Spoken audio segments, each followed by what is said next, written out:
What are you wearing? A Canadian tuxedo. Canadian. I'm a hockey player. Let's go Blues. Let's go Blues. Let's go Blues. To all you Blues fans, we're bleeding blue with you. Let's go Blues. Let's go Blues. Let's go Blues.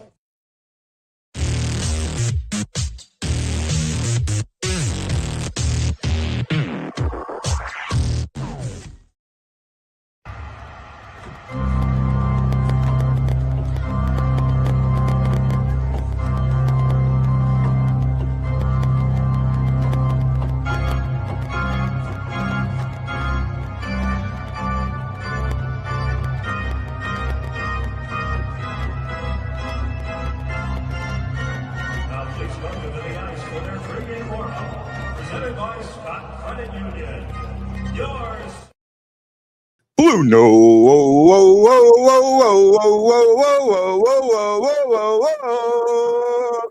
Fan report. Hello, how's everyone doing? I am sorry, this is an ESPN Hockey Night, ESPN Plus game. You guys are going to hate it. I know it, but you got me and Justin maybe to listen to. Hey, Justin, how you doing, buddy? I'm doing fine. Hey, when you get a chance, can you check your settings, or are you automatically putting yourself in the studio? When you come into the studio, you're coming on screen. You know how I normally put it on screen? Mm-hmm. You're coming on right away. Are you doing that, or is the settings doing that? I would assume the settings are doing that. I just enter the studio, it gives me a thing, and then it brings me in. Yeah, can you check your settings and see if you have the auto studio put on so you can take it off? I mean, when you get a chance, just throwing it out there, man. We're taking on the Stars again. They've actually been our best opponent this year, I think. Would you agree? Yeah, it's been fun matchups every time that we've played them. We've played them twice already, and it's been two good games. They're 1-1 on the season series. Their third games tonight. I would assume we see it. I would assume we see them again later in the season at some point for the fourth matchup. I can look that up here real quick. I think. Well, it's either 3 or 4 games, so this could be the last time we see them. But I'll tell you here in a second. If I can find it, I'm searching.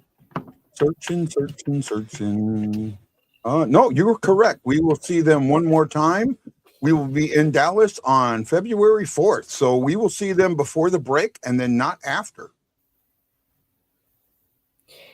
Yeah, it's a weird schedule, to be honest. I mean, I love the matchups against Dallas.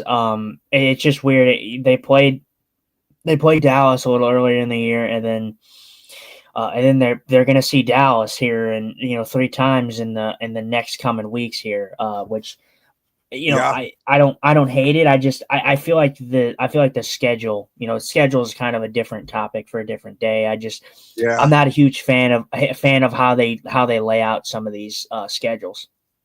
Yeah, and I get that. I really do. I really do completely understand that. One of the issues is what I don't think a lot of people understand is just about every one of these arenas gets booked out to other things during the year, right? Mm-hmm. For example, well, I don't know if Chicago still does it because I think the circus went away, but at one point they would always take a 2-week break and do our 2-week road trip because the circus was in town at the United Center, right? And I know in St. Louis, there was a period and this might have been a long time ago. There used to be, and I think this might have been at the arena. You used to have a lot of concerts get scheduled in October, November. So they would reduce that around. And also, a lot of teams are really hesitant about what they schedule during April, May, and June, believe it or not. Mm-hmm. Hi, Yeah, no, I Anna, mean, how are you? yeah, I mean, go ahead. definitely you get. No, I'm just saying, definitely you get you get you get the thing where how they schedule their things, how different arenas have different things going on, whether that just be a different sporting event, because some arenas they have multiple teams playing there, Yeah. or concerts or anything like that. So yeah, generally I do know that that's why they do what they do. I wish that I feel like there's different ways. Like I said, I'm not a schedule maker. I don't have that big of a problem. It's kind of a minor issue that I think I have. I don't like that you see a team. You don't see a team like you see a team once and then you see a team like 3 times in a span of like a couple 2 weeks. weeks. Yeah. Yeah. No, So and I do get that. And I do think that it would be nice, especially in a division, if you saw him. So if you see him 3 or 4 times, so let's say you see him 3 times, see him once in the beginning of the season, so one time in October, November, mhm. in either December, January, or February, somewhere in that period, and then again in March, April, or April, or May. If I think it goes in the beginning of May, or no, it ends in April, right? So Yeah, bro. maybe you see him once in October, November, December, in that 3-month period, once in January, February, and then once in March, April. And if you see him 4 times, you see him once in the beginning, twice in the middle, and once in the end. Kind of spread that out. Another thing that goes into this is road trips, is they try and do teams together. Like you're almost always going to play the Florida teams you're going to go to, you're not going to go to Tampa and to turn around and then go to Miami and play. I think the Panthers play in Miami, right? They play in Sunrise, Florida. Sunrise. Yeah. Well, I think so that's a suburb of Miami southern, or something like that. Yeah, that's like southern Miami, I think. Yeah. But so you're going to play those together. You're going to probably play the New York teams together, right? Yeah.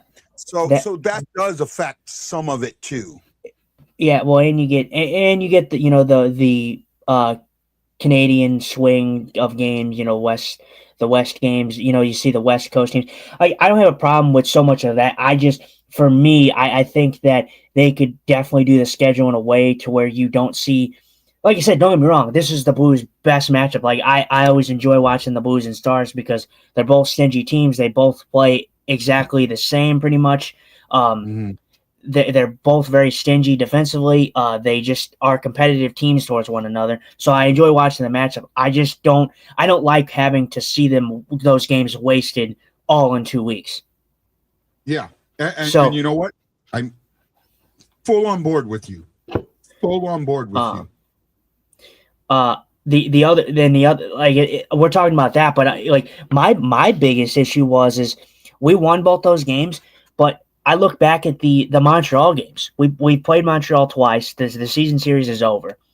Both games that we played Montreal, we played them on a back-to-back. So we played. So how the schedule worked was Montreal was a fresher team coming in both times on a 2-game back-to-back. So the Blues had to play them twice on the second game of a back-to-back. Twice. Yeah. I don't agree with that because that's kind of giving advantage. I mean, granted, the Blues did win, so they overcame the odds on that one. But I just don't like how, if you're going to do that, then the other team should have the advantage, leading into the next game. You shouldn't have it, one team gets the advantage both games. It's Lips. Hey, Lips, how you doing? He says, great work, fellas. Keep it up. Giving us a strong arm. Actually, so I'm glad that Lips just said that. So today or yesterday, I went on Reddit and I follow Reddit a little bit, and I got kicked off there because I was promoting the show, and I decided it'd been a couple of years, so maybe I go back to see again. Well, they let me back on, and I put a post out, and the first thing I asked was about the podcast. What's a good podcast to listen to? And I even asked, are there any that do game day reaction shows? Nobody mentioned our podcast. They mentioned the ones that got mentioned were does Corey have a co-host now? I don't know if he has one yet. I haven't talked to him. Yeah, because some guy said that, oh, me and my buddy Corey do a show. He called him St. Louis Hockey Fan and tried to send me the link, but maybe it mentioned a whole bunch of other, and I knew most of the other ones. Like there were two I didn't know, but no one knows about us, right? Yeah. Then I tried to put out a post that talked about the game today, and then I said, hey, if you want to join a reaction show, join us. Well, they considered that self-promotion and deleted both my posts. Yeah. It's tough. Sorry, go ahead. So this is for me. I'm trying to get something out so you understand. I know because you and me have had talks about this offline, and I don't mind having the talk online a little bit and it goes with what's happening today, right? You're not going to be here for the game, right? Correct? We talked about that before. I should be here. I'll try. Technically, no, cool, because I won't be able to be on the show and watch it at the same time because I'll be using my monitor. So, just for as of right now, for the pregame, I will be on. So, right. Well, again, I can do the show by myself. I have plenty of experience. However, I need to start working again. And if I'm not going to get 5 people watching the show for more than 30 minutes at a time, and right now we're at 4, I'm just going to end the show because it's not fair to me anymore. Mm-hmm. I've done. No, go ahead.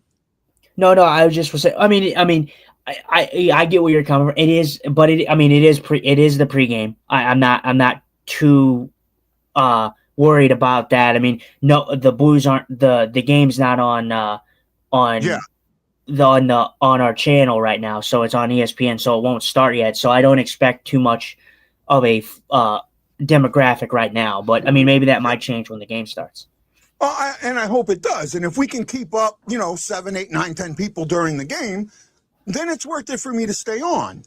But when there's nobody here and it's just me talking to myself, I could be out making the money that I need to do, because this show, and I mean this, and I don't mean this in a derogatory mode to anyone, costs me a lot of money to produce every month. And I haven't been working because, in different reasons, but I need to get back to work. But this is a prime time. It's 3 o'clock, because it's 3 o'clock in the 2:30, 3 o'clock in the afternoon here, right? This is a prime time to work for doing rideshare. If you do it, you know what I'm talking about. But I'm doing this for you guys. And if people aren't going to watch, if I can't get the show shared, if I can't get people to watch, if I can't get people to know who we are, at some point I just got to, say, what am I doing? And just go to weekly shows. So that's kind of where I'm struggling right now. And I'm sorry I'm putting this on you and I didn't talk to you ahead of time, but I thought this was the best time to talk about it. Right? Yeah, I mean, it's a tough thing, it's going to grow. I mean, I go and look at, they're outside of like the big names that you expect. The Steve Dangle that does Toronto. I mean, Toronto's a big market. But I mean, outside of guys like that, you're not getting much for like a live show. I mean, there is an audience there for it, but St. Louis is it's not the biggest market. It's a small market. They really do care about their sports here in St. Louis, but it's not going to be easy. Like the live game day shows are a little different than us talking and having a guest like we had on Sunday, to where we're not watching any game and we're actually getting different information, kind of getting different insight. Here it's like you're watching a game and you're watching other people commentate on the game. Some people just don't really enjoy that. Some people just enjoy watching the game. And so, you know what? I get that to a point, but those are the same people. A lot of those are the same people that will go into the Blues Lounge or Twitter or all of that Mhm. and make a comment on Twitter. It's the same Mhm. damn thing. It's the same damn thing. So why aren't they watching us? So I mean, and again, that's just and look, I know I'm preaching to the choir to my audience. I know I'm preaching to the choir to my audience. Trust me, I know that. I can see the smile on Dustin's face as soon as I said that. Yeah, and that's just where I am, guys. And I'm telling you where my mindset is. And It's go ahead. No, go ahead. Go ahead. no, it's hard. It is hard. It's hard to do this when you don't have the you don't have the interaction. And I gotta say, I mean, I was telling Guy this. I said myself and Guy, we were getting like likes. Like we had the one show we had like 20 likes. Yeah. Like that, it has been growing. I have seen the growth. The TikTok has kind of stopped a bit. And we still make, I still try to make the content and try to do all that, but it is tough. And I do think that it is a hard demographic. It's, I can't really describe, what these other guys do. I think, we talk about our buddy Lips from, his TikTok grows and Corey's TikTok grows, and it's like they pretty much do the same stuff. I think maybe we could do maybe a better job shortening our stuff, but at the same time, I like the raw organic stuff. We talked about that since I joined the show. I like the organic stuff, so I don't like to contain myself in a 1 minute video kind of thing. Yeah. And not to disrespect those guys because they do fantastic work, but I just view it as I like to get everything out there, like all my thoughts, all my opinions, all the news, and I don't like to combine it and just contain it into one video. And mostly that's partially to do with the fact that I'm still new to this. I don't know how to do all the editing and all the guru stuff that all these people know how to do. So Justin, trust me, I know. Here's my thing. And I again, they deleted the post, so I can't, and I didn't copy it to make sure I remembered it. 2 of the podcasts on there that were mentioned, I know are less than 2 years old, maybe 3 years old. I've been doing this for 8 MFing years, 8 MFing years, and people still don't know who the fuck I am. Right? Yeah, it's just I have been on TV a couple of different times. I have been on NHL radio. And even then, I've seen zero growth through that. Now, let me reiterate this to the people I'm talking to. I know I'm preaching to the choir. Part of the reason I'm preaching to the choir is because maybe you guys have got some help, can help me somehow. Maybe you guys can figure out how to help me get the word out. Maybe I'm doing something wrong. Maybe while you like it, other people don't. Because I'll be 100% honest with you, I'm into the point where I'm taking it personally now. That people aren't watching because it's me doing it. Right? And that's a struggle. And I know this isn't what we wanted to talk about, but there's no pregame today. And we got 15 minutes when it does come on at 3, so we can cover the pregame there. So I don't have a problem talking about it right now. Are you mad at me for talking about it right now? No, I don't. I mean, like I said, you sprung it. I didn't know you were talking about it. But I don't have no issue with that. I just think, like I said, it's and I agree. It is tough coming on here every, for as long as you've done it. The 8 years or 7 years or whatever, however long it's been, and you've had some experiences. You've had some big known guys on this podcast, and you've done some great interviews. It is tough to sit here and struggle with the fact that you're not getting the audience that you think that you possibly would deserve. Like I said, I do think that there's always things that you can improve on, but but that's not me being like, oh, there is something that you need, like, because there's nothing that I can think of off the top of my head. It's weird how things are. I wish, because I know people view this show, and I know that they have seen it. I know they've interacted. I just wish that people would take the time to hit the like, hit the subscribe button, just the middle. I mean, just the minimal things. I mean, it doesn't cost anything. You just support the creator.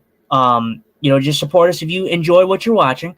Like I said, I'm not telling anyone in this show or anyone in this comment section to like. I mean, I am telling you to like and subscribe and all that, but I'm not going to force you to subscribe. If you don't want to, then don't subscribe. But if you are watching and you're watching consistently, then you need to I would like you to like and subscribe and stuff. I think Ryan Green just hit me with a truth bomb, right? And he said this: part of the problem is no one wants to come on to hear about you and your problems. We all have problems. I think people want to get away from their problems and listen to talk about hockey. Well, and this is I understand that 1,000,000,000%. And my response to that is I would absolutely show and talk more about hockey if more people came on. I wouldn't talk about problems and things like that if I had other things to talk about. But when it's just me for the most part, and yes, Justin has made it better, when there's 4 people watching, 3 people watching, nobody commenting, what do you talk about? Especially and we talked about this with Joe. It's so hard to do it when the team's bad. What else do you talk about? This is why everyone's getting on Vitale right now and Kerber. Because the team's bad and they're hamstrung at what they can talk about. They can't call the team out. And when we call the team out, we get yelled at for calling the team out. Oh, don't be so negative. Right? I mean, so it kind of puts you're in a catch-22. And Ryan, you said honest opinion there. And Ryan, I 100% appreciate it. I hope you're not taking this the wrong way. For me, no, I was just saying, and that's a different discussion. We talked about that with Curbs and Joey are getting just ridiculous amount of heat for no reason. Those guys are absolutely excellent. I don't care what anyone says. I will take the slack all day and night. Those guys are great at what they do. Yeah. There was no issue with any of those two when they were just on the radio. This was all the John Kelly effect, and this was people upset about that, and then the Blues are not performing as what they were, because if the Blues were, if the Blues were top 3 in their division, no one would even think twice of it. Yep. Curbs and Joey have to go on air, and they have to fill a lot of dead air. So that's why you see like the stories that they tell. You see the human side of those guys. Yeah. So they have to fill that dead air. They can't just sit there and talk hockey the whole time, because sometimes there's not good things to talk about. But believe me, out of anybody, guy knows best. I've been optimistic with this team. This team has struggled all year, but I've been optimistic all freaking year. And I've tried to pick out positives. I've tried to pick out positives for every single game that I've seen. And there's some games I can't. I can't. Probably about, I would say maybe, 5 or 6 games, the games that they really just got demolished in, that they weren't even close in. The Predators game, the Chicago game, the Vegas game, those games, the Washington game. Those are the games that I can't say nothing positive, but everything else, I've been pretty optimistic. And when I come on here, as most of you have seen, I don't really share my stuff. I don't really have a problem when guy shares his, stuff. People go through things. I understand this is his outlet to get away from that. But for me, I'm a little bit more closed off. I don't like to put my business out there, because I don't like people to get this impression of me like that I'm kind of taking the spotlight, and I don't think that's what you're doing, Guy. But I think that's just kind of how I carry myself when I do this. Yeah. Okay.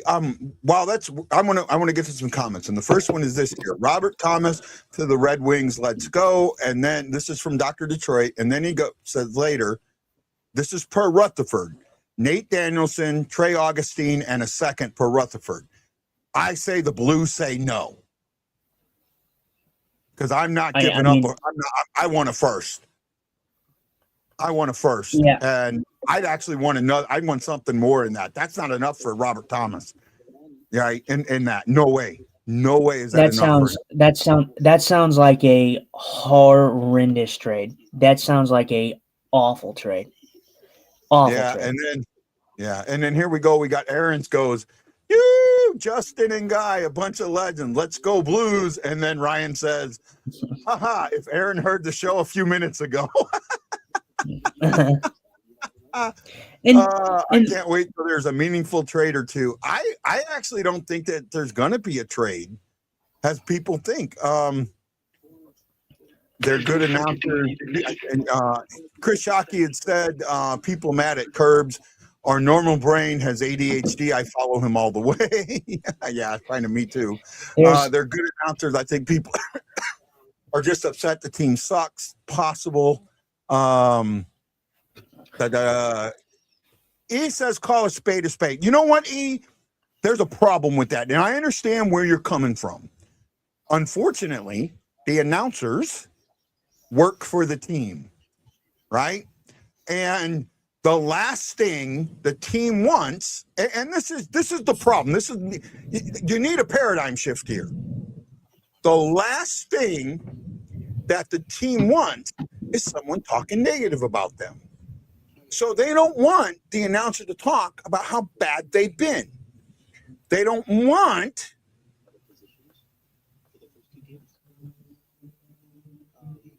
no GM. Who are they paying $150,000 to sit on a bench? You kind of got me lost there, Dr. Detroit. I may have to bring you on the show here and talk about that if you want. Because I don't know. I haven't read. I don't follow. The only thing I follow our beat reporters for is the game, is the lineups and who's injured and things like that. I don't read their stories because in most cases their stories are clickbait in my stuff. Now, yeah, I mean, don't get me wrong. Like, you could be onto something there, and Robert Thomas could be. You know, he would be a great fit for them, for Detroit to make a run for the playoffs. But I just don't believe it, and especially the package that you just said. I don't like that at all. I think that's a horrible trade. I think the Blues are most definitely losing, and if you trade Robert Thomas for that package, you're not going anywhere. I mean, as a St. Louis Blues organization, you are not going anywhere with that trade. Yeah, you're not getting better. You're getting worse with that trade, right? Yeah. I personally don't think that we see Kyrou or Thomas moved. I really don't. I think if you're looking at a move, I think it's going to be Justin Falk, it's going to be Braden Shin, or it's going to be Jordan Bennington. Those are going to be your three guys that are going to be your main candidates. That will be on the move. Okay, I see what he's saying. Due to the Olympic breaks, any trade right now, the player's going to sit on the beach, right? And I kind of get that. I understand that right now. Chris says, Shockey also says they don't want the movie Major League. I honestly think if I was the owner of a team, I would let the leash off my announcers. I would tell my announcers, yes, I pay you, but you're independent of me. I want you to be honest. I want you to say what you see. And I think the people out there would appreciate it a lot more than what they're getting now. And it actually might put butts in the seats. This is why I say that when you have they have to fill dead air, and this is why I say that is because Curbs and Joey cannot go out on live television and speak that truth, and they're handcuffed a bit. On the radio, it wasn't as bad. Curbs and Joey, there was tons of times where I would see Curbs and Joey, or Curbs especially. He would not hold back. He would say, "Oh, that was a terrible call." He would say, "Yeah, that was not a good play." He would say, "This was bad. That was bad. This was good. This was good." There, he can't. He has to be in a PG realm, and they both have to kind of contain themselves to where they can't really show their true identities. I feel when they're calling the game now, because they're on live television and they're on the radio. So people aren't going to like it, but I don't have a problem with them. I really don't. Yeah, I get you. Even on the radio, they were handcuffed. I mean, he would call out bad plays, but he would call out our bad calls, but he wouldn't say that a player. Well, there are two players that I do know he got on, and I hear them get on consistently. Right, One's still here, one's not. And I'll let our listeners. Who are two players that you have heard Curbs or Joey specifically call out, either on the radio or in meetings or whatever, on their radio shows or whatever. There are 2 players that I can think of that they have absolutely called out. Right? And one is still here, one is not. One is a big player, one is a minor player. And I think the minor player may not be in the league anymore, though he could be. Well, my guess would be Kairu for the big guy. Would be my guess. I have. So, that is one. And the minor guy, I couldn't really tell you. If he's not in the league anymore, I probably didn't pay too much attention. Like, as in he's like retired, or as in like he just didn't really make it as a big time guy. Right? No, he not Sammy Blaze, but close. They did call out Blaze. There's another. In fact, I'll give you this guy's nickname on the show. Now, this might be a little. I don't think it's because you've been following the team since before the Cup, right? Yeah. I knew Shockey was going to get it. I didn't even have to put it. I knew Shockey was going to get it. Stanford. Yeah.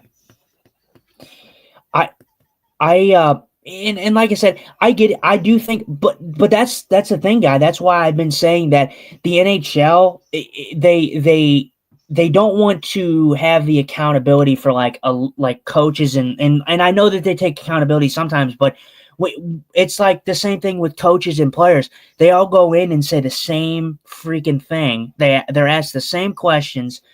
Their handball or their softball pitch the same questions, and they answer the same way. There's no emotion. They talk like NPCs. They talk like robots. They talk like they're talking from a teleprompter. It doesn't make it organic. It makes it seem scripted. And I want, and I get it. We talked about this. You're not a big Berube guy. One of the best things Berube did was he let that hand pass go and against San Jose. But there's times where you need to show emotion. You need to stand up for your team, and you need to have coaches and announcers and all these players standing up for their teams and saying, this was wrong. This was this was bullshit, in a way. Like, I want to see some emotion. I want to see some fire, not just on the ice. Oh, Aaron Nell says, I can't lie. I wish Oshie would come to FanDuel Network for the Blues. That would be awesome.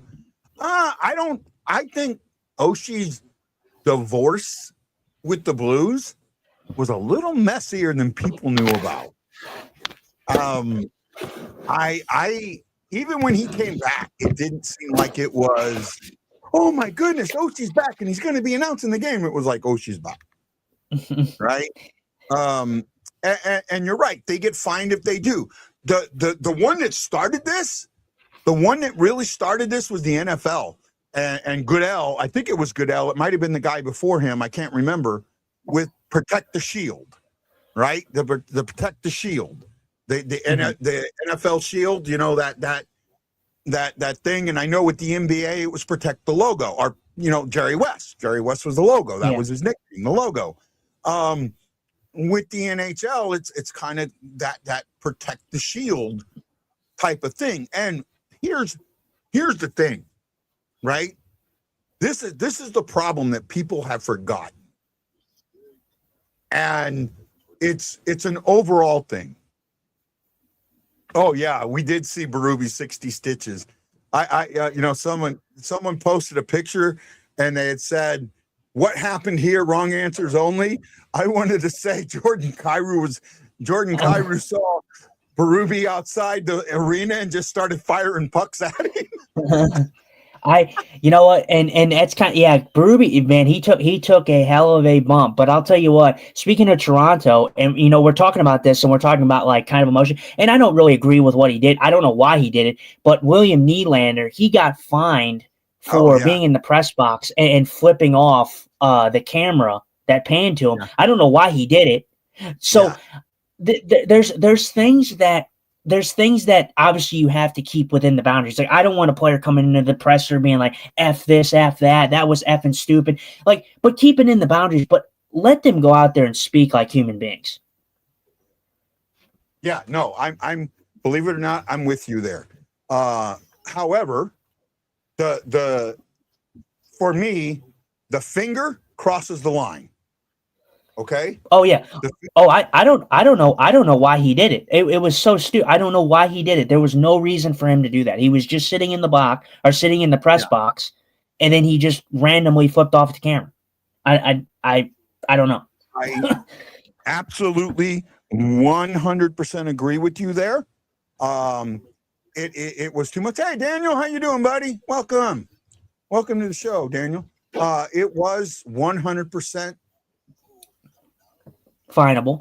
Now, if Nylander would have called him out and said, hey, I shouldn't have been I'm not happy with me being a healthy scratch or whatever reason he was in the box, I'm all for that. Now, what I was trying to get to was what I think most leagues have forgotten is the old saying, and I think it's so true: no press is bad press. Mm-hmm. And that bad press sometimes brings eyes. Now, is it the eyes you want? Maybe not, but it's eyes, right? And eyes help the league. Now, let me say this right here, right now. I'm going to ask you now. Are you a big baseball guy? Yes, no, maybe. I don't get to follow my Braves as much, so I'm kind of more in the middle. Okay, so I'm going to ask you this because I think you're going to get me the answers that I'm looking for. Can you name 4 or 5 of the best ever MLB players, period, all time? I see. The thing is I could, I can name you the ones that I'm naming off the top of my head, but there's like, it's all subjective. I think anything best related is all subjective. But when you think of like the best players ever, you're thinking of the Babe Ruths. Okay, you're thinking of one I'm looking for. I would say Ichiro was fantastic. Okay, Ichiro isn't one I'm looking. I'm looking for the older guys. I'm looking for the guys that played in the 30s, 40s, and 50s. Okay, yeah. Well, see, the thing was I wasn't watching, in the 40s and 50s. I wasn't alive in the 40s and 50s. Either was I. Like, I've seen some good baseball players. Like, God,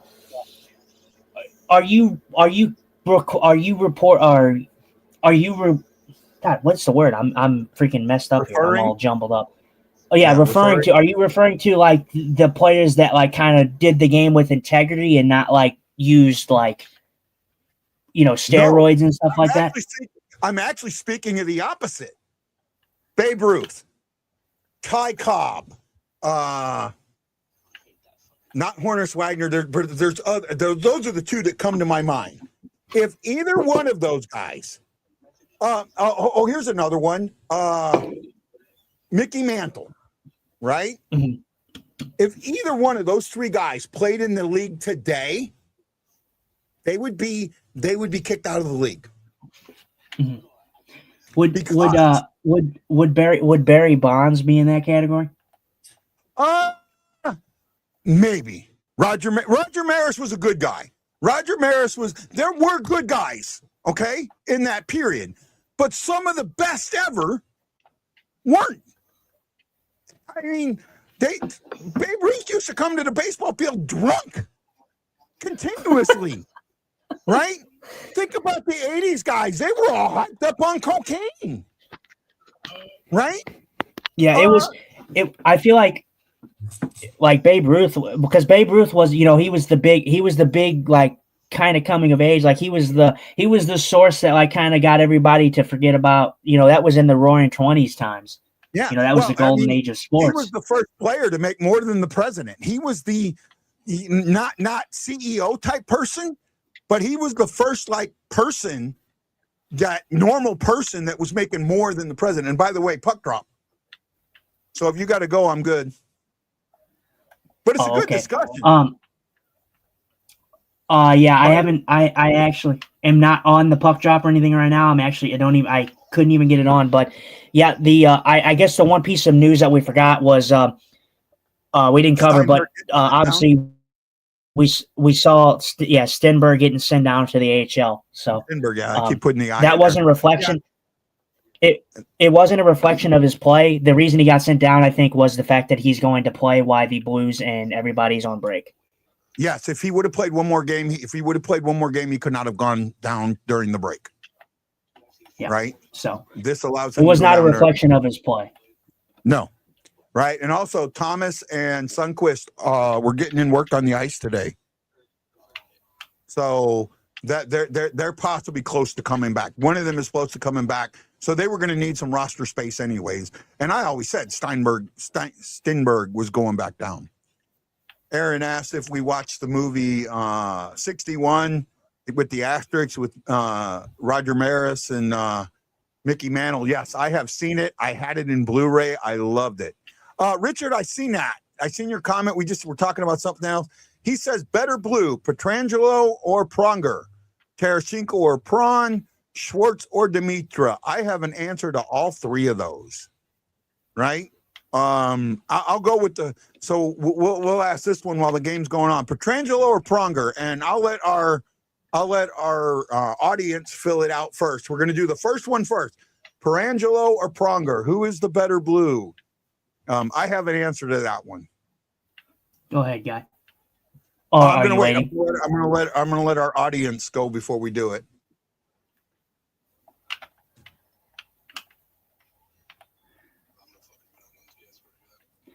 Then I will, because I'm currently not watching it, so hopefully nothing crazy is going on. So, No, nothing crazy happened. It's 18-19 and puck drop. Right. Okay. Yeah, So, I haven't got it on yet. So Guido says, says Pronger. Richard Campbell said Pronger. Aaron Nell went Pronger. Tarasenko, Dimitra. I was only doing Pronger first, but thank you, Aaron. And let me put this back up. Shockey said Pronger, Vlad, and Dimitra. And believe it or not, I'm with Aaron, and that's where I would go. I would go Pronger over Pietrangelo, Tarasenko over Perron, and Dimitra over Schwartz in a heartbeat. That's what I would pick too. Because I feel three of the three players on there are players that screwed the Blues over at some point. Mm-hmm. I would pick those. I would pick that exact same lineup too. Pronger, Tarasenko, and right. Dimitra. Okay. Go ahead. You got to go. I'm gonna dip out though, just so I can watch this and actually get some notes in for the game, just in case I will do like a post game probably. So, okay. I will go and watch it. So, if you can come back, come back. If not, I got the ball, bud. All right, yeah. If I can, I will be back. Okay, thank you. Thanks, everybody, and I appreciate you for listening to me bitch earlier. Thank you. I love you guys. Right? And I know I'm preaching to the choir, and I know it sucks, but fuck, I had to get it out. I had to get it off my chest. So thank you. Yeah, my three are Pronger, Tarasenko, and Dimitra. I feel Pietrangelo, Perron, and Schwartz all screwed the Blues over in their own special ways. I don't think there's a shot on goal yet. We're at the 17:10 mark. I'll tell you in a second. I don't have all my information pulled up. That was a good pregame discussion, I thought, at least in my eyes. You may not have liked it, but I did. I thought it was fun. And I didn't tell Justin what we were going to talk about. It was all organic, so he got it organically, what was coming up. And shots are 1-0. Oh, wrong team. Dum, give me gum. Put up the right team, guy. You have to put up the right team. The wrong team doesn't help. Shots are 1-1. ESPN doesn't show shots. So if you need shots, let me know. Can you explain how? Yes, Richard, I can. We can talk. I've talked about it at length in the past. But probably wait till the intermission. At the first intermission, I will talk about why I think that Pietrangelo, Perron, and Schwartz all screwed the Blues over. I get that, but for me, the way Perron left, was wrong. The way Perron left was wrong, and that was on Perron, not on the team. And I think a lot of people don't understand that. and he did a good job. Oh, Shin. Good shot there. Ottinger with a good save. Good matchup again. Bennington and Ottinger. I think this is the right move. The last game, they were both very well played.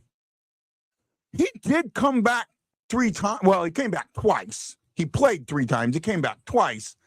However, and there is a however, there, the way he left the last time was wrong. So when you lie to people, when you tell a half-truth, I have an issue with that. And I also had an issue with the way the announcers or the media at the time that was talking to him didn't call him out for it, because I would have. He's leaving. I'll call his ass out. He should have been called out. He told the half-truth and all right?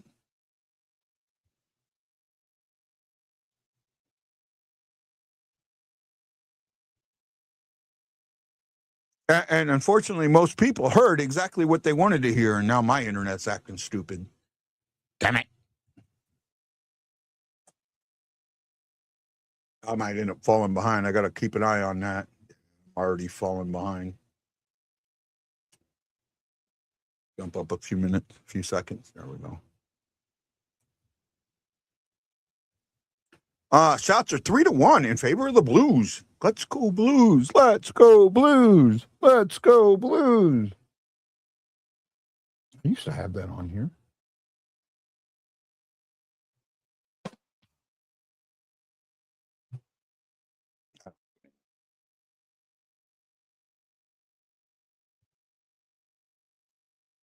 Let's go Blues. Let's go Blues. Love her.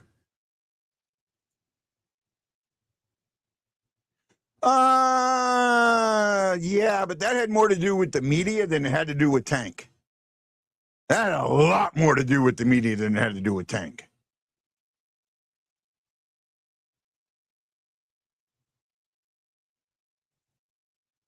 Oh.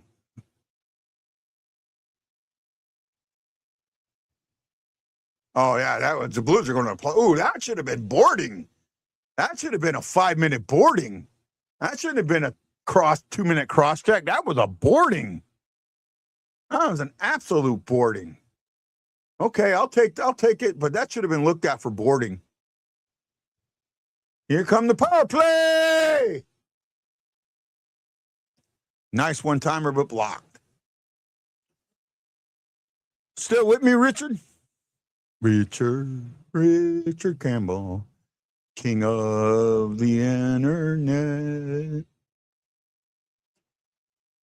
He's got his own channel, and a lot of people follow him. Richard Campbell, king of the internet. Oh, I bet you I got some people about ready to punch me. Oh, yeah.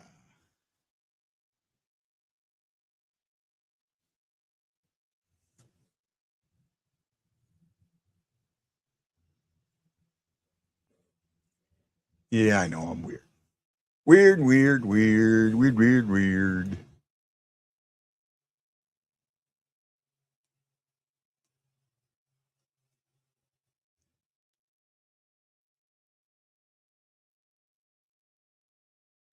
But here's the thing. You've never heard Tarasenko speak bad about the organization, right? Other than the quote-unquote doctor thing. Well, actually, he didn't say it. Someone else did. But overall, I mean, I think if the Blues went to Tarasenko and said, like in next year, because he's towards the end of his career, unfortunately, they said, hey, would you like to come back to work with our scorers and that? I think he would. Trade to the Isles from Scary. Scary says Palat traded to the Isles. I haven't seen that yet, but thank you.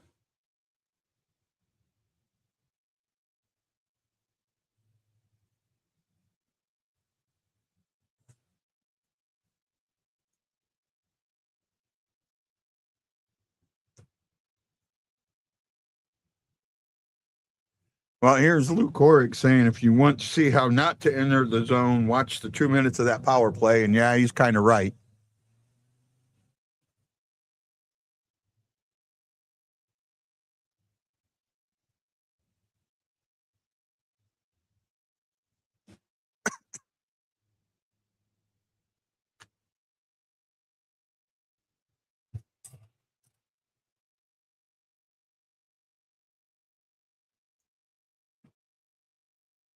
That was not a good power play.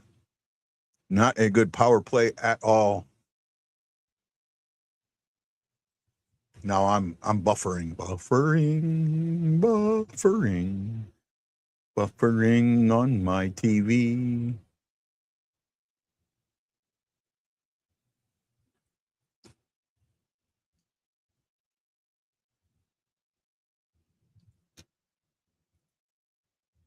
Oh, good zone entry from the Stars there. Nice save by Bennington. Blues are not connected right now. I will say that. It this field, especially after that power play, that Dallas is the stronger team. Even that zone entry was junk. It was made to just kind of do a change, but it wasn't junk, but it could have been better. I'll say that. I mean, he got it in deep, but it came right back out. You would have liked to seen it get in a little bit stronger on it, but it did allow for the change. Let's see if we can get a zone entry now. Oh, not bad.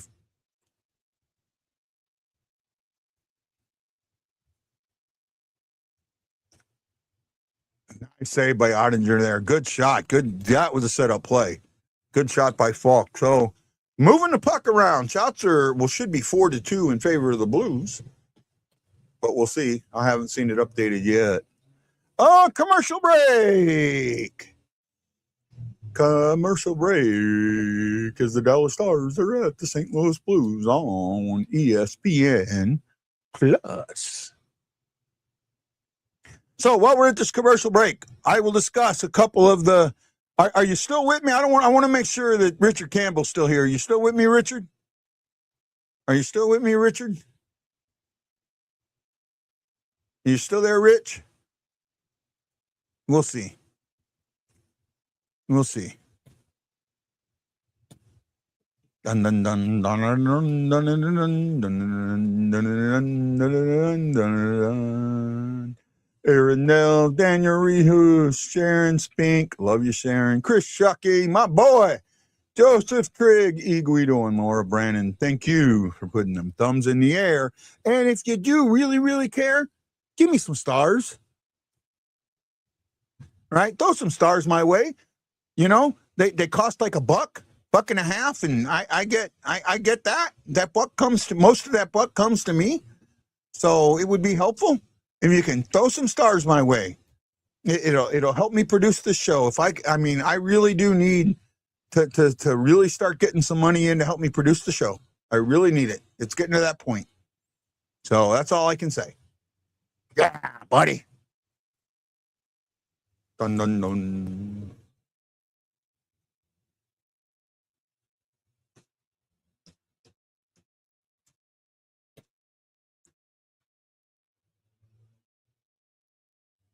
Uh-oh. Referee's talking to Ottinger. This concerns me.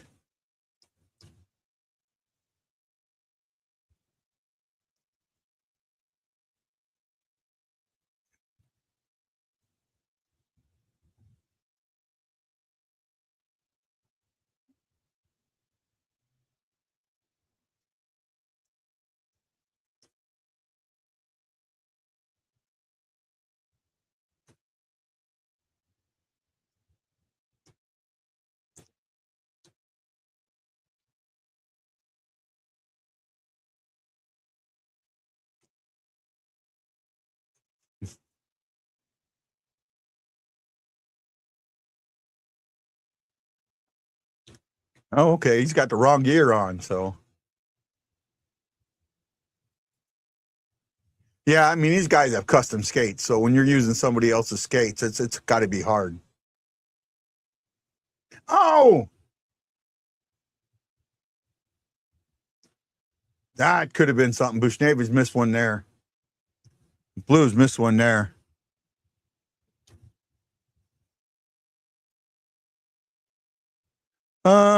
I don't know with Tarasenko, to be honest with you, about him being rubbed the wrong way by the Blues.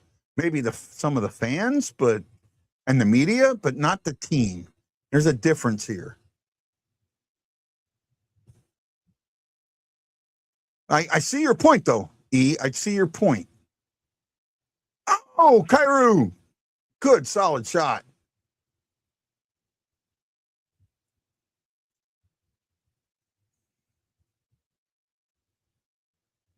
They're holding the puck in. Keep that puck in. Good shift.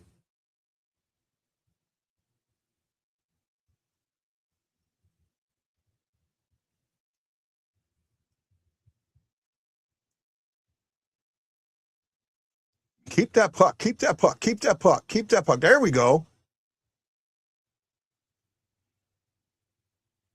Oh, Bergen just good pressure. They got him hemmed in and they just gave it up.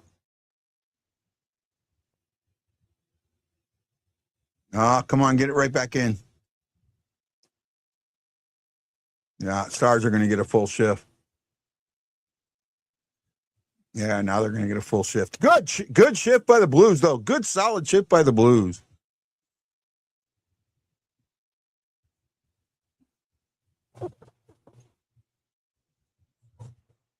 That might have been me just did that. I don't know. By the way, Justin has some other things he had to do today. He had, because the game is on ESPN, he's struggling to watch it. And that's okay. That's fine. I got this. I got this.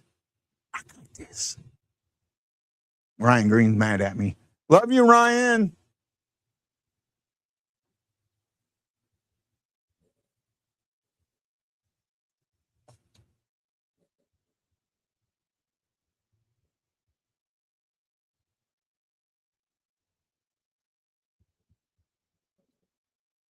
Commercial break.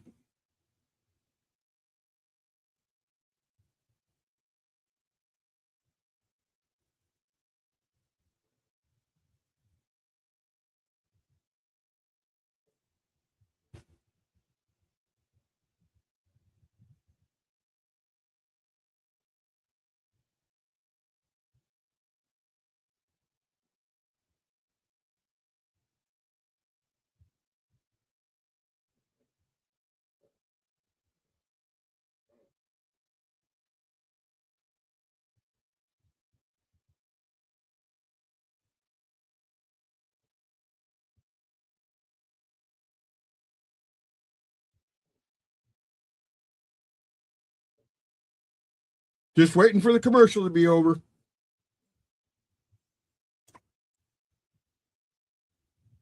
Talking about Oshie. I guess Oshie's back tonight, huh?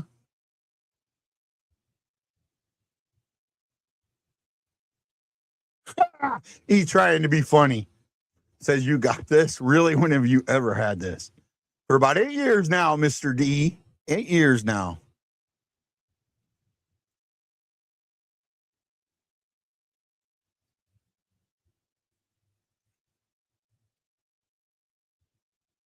TJ Oshie between the benches.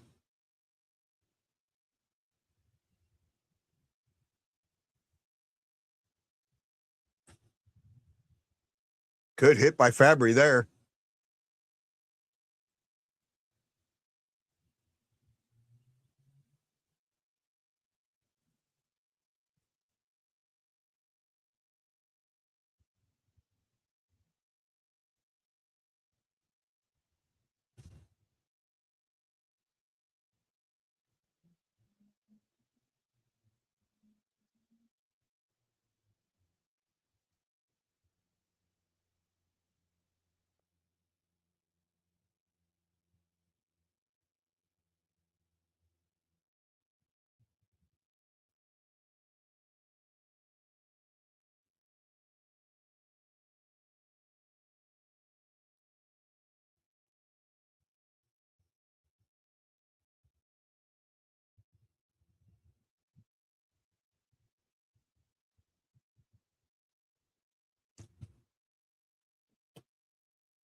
Hey, is anybody on Reddit? If you are, follow the Reddit stream and every now and then throw something in about the BlueNote Fan Report.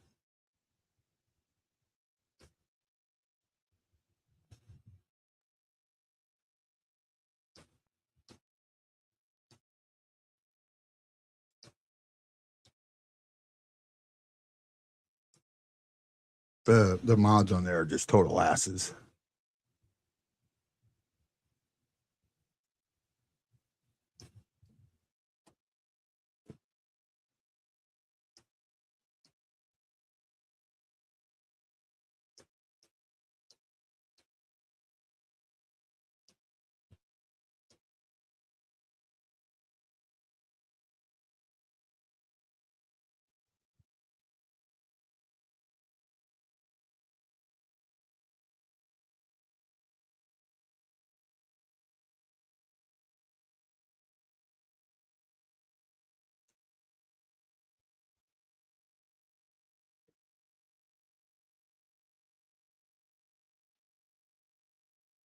Yeah, I haven't been banned yet, but probably will be.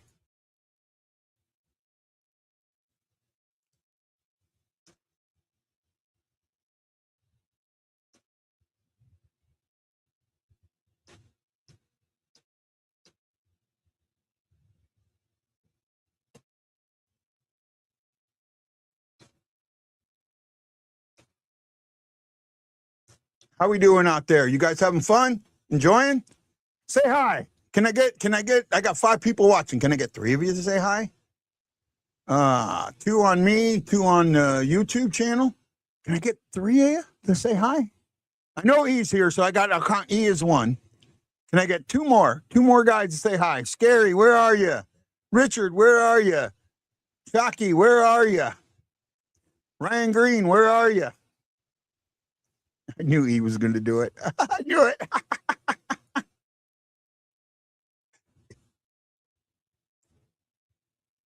Shots 9-5 in favor of our Blues. Yes. And they've been good shots. They haven't been weak shots. They've been good shots. Other than the power play, they have played well this period. Sister JJ saying hi. There you are, Sister JJ. Nice to see you, buddy. Miss you. Good friend, man. Thank you, Sister JJ. Sister JJ. JM Davis. Aaron Nels. Thank you. JM, my shipmate. Good shipmate. Justin Scott. Hey, buddy. I agree, man. I don't know what it is. The way the Blues play Dallas is how I wish they played every team this season. I agree, Justin. I am dead on with you. Like I just said, other than the power play, I feel like they have played very, very well this period.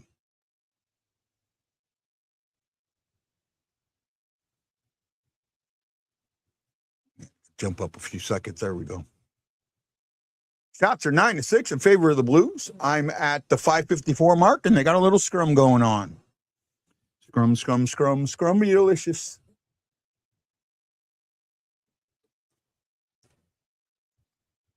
Uh-oh. Tucker for tripping. We're in trouble. Can the penalty kill do it against Dallas's? Dallas got a good power play. I do know that. I don't even have it pulled up, and I know that they're like I think they're in the top 5 in the league.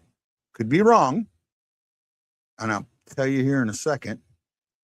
Dallas's power play is 2nd in the NHL. On the road, they are 5th. At home, they are 1st. The Blues penalty kill, 29th in the NHL, but it's 18th at home at 78.5%. Blues are 8th in the NHL in penalty minutes too, right? They at one point they were 1st. They've kind of slipped, but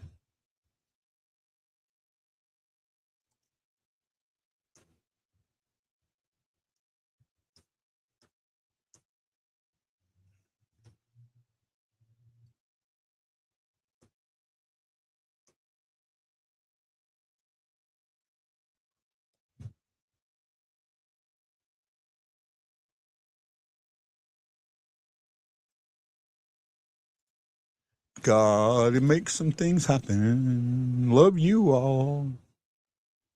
Thinking about each and every one of you today. As we're watching the Blues play Dallas.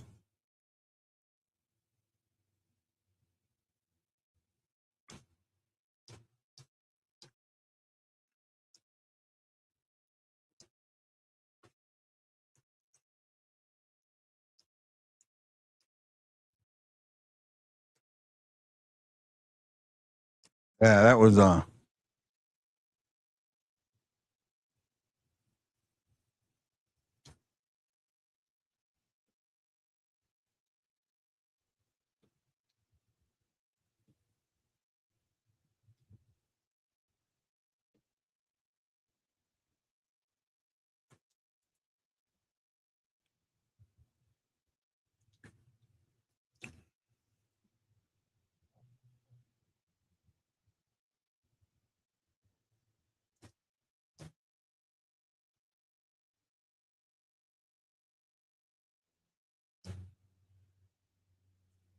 just wide shot. I'm worried about this. Blues have got to be strong on this.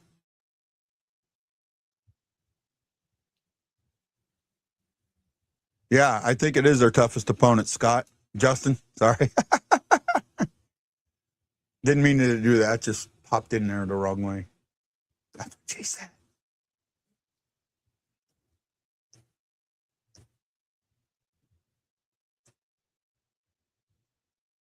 Good save, Bennington. Bennington seems sharp right now. Knock on wood.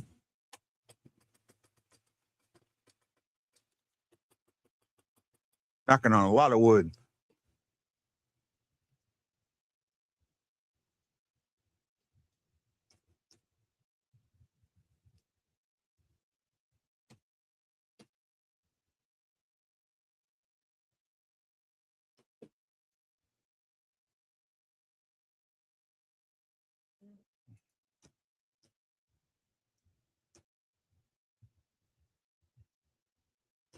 Oh, what a save!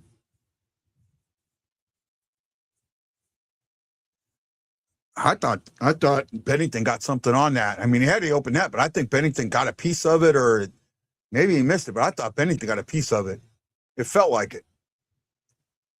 Oh, good coverage on that zone entry there. Trying to get it around and get it set up. I mean, you look at what Dallas does, and you wish the Blues would do that. I mean, they get in there, and it's immediate. Set it up. Somebody's in an open spot, and you're setting up that power play. Bennington's strong on the puck right now.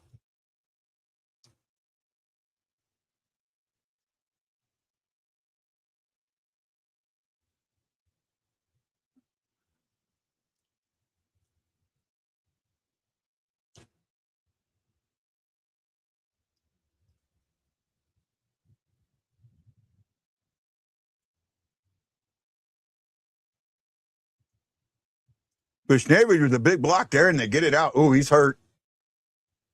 Oh, he's hurt. He got a stinger. Well, they got 2 shots on that power play. Thought they got more, but Blues kill it.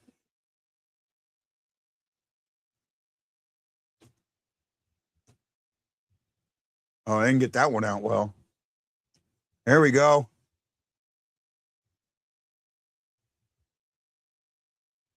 Oh, Kyrou, nice on the puck there. Oh, he lost it. But he still gets it.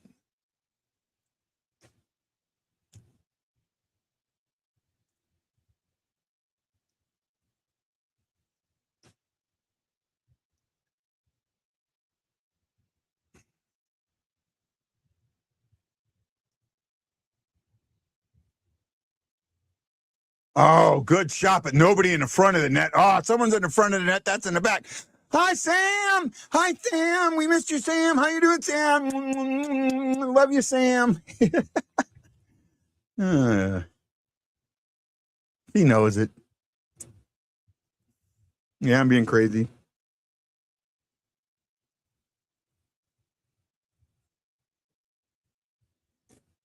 Hopefully Bush is okay. He had his paint, but I think he's still on the bench. So that's good. I think he just took a stinger.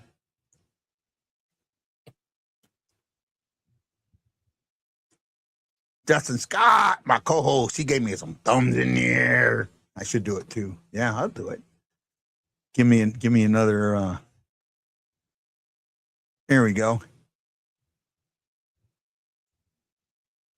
Ah, Kai Bensing, Justin Scott, J.M. Davis, Aaron Dell, Daniel Rujo, Sharon Spink, Chris Shuckey, Joseph Trigg, E. Guido, and Laura Brandon. Thank you so much for all the love that you give us.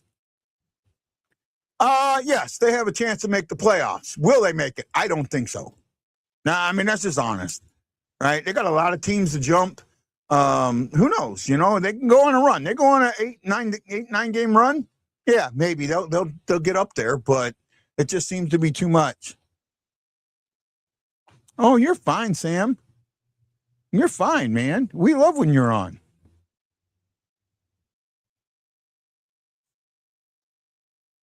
We love you anytime you can show up, Sam. Samantha, I don't know if Sam's okay. I hope it is. A rose by any other name is still a rose.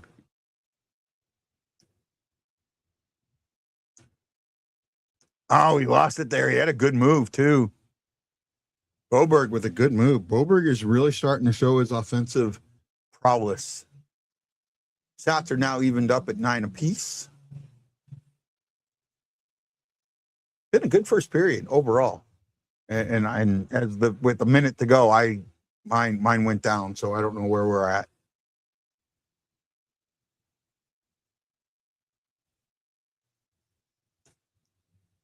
$28 seconds to go.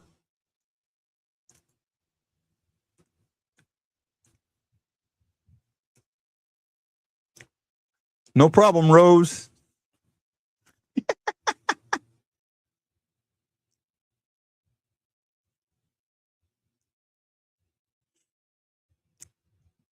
Have you ever seen Ready Player One, which I love that movie. I watched it again last night. I've probably seen it 10 times. Artemis, the name is Samantha, and Wade asked her, you know, if I can call her Sam, and she's like, nope. Then he goes Samantha, and she's like, a big smile on her face. So it's a personal preference. And that's the end of one, as the Blues and the Stars are tied at 0. Shots are tied at 9 apiece. Penalties are tied at 1 apiece. I think most of your stats are going to be close to tied, and they are. The attempts are a little more for Dallas than St. Louis. St. Louis has more hits, 9-1, and that's not a surprise. Dallas has more giveaways, which is kind of a surprise, 6-3. St. Louis has more takeaways, 2-1. Block shots are 6-5, almost even.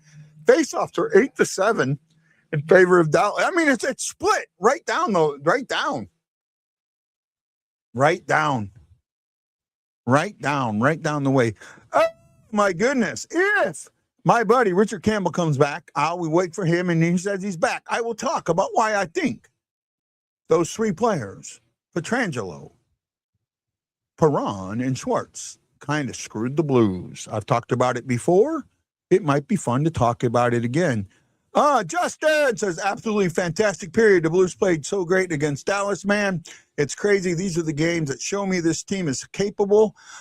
Just an anomaly season. Justin, I kind of agree with you. I really, really do.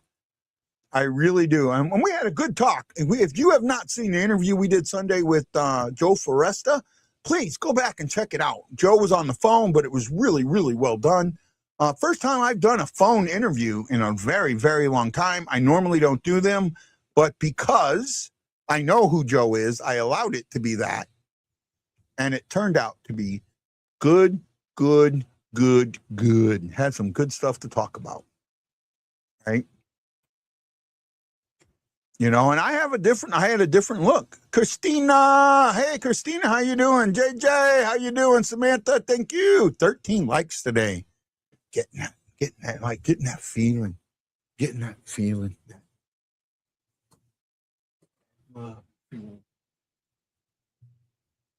She's God.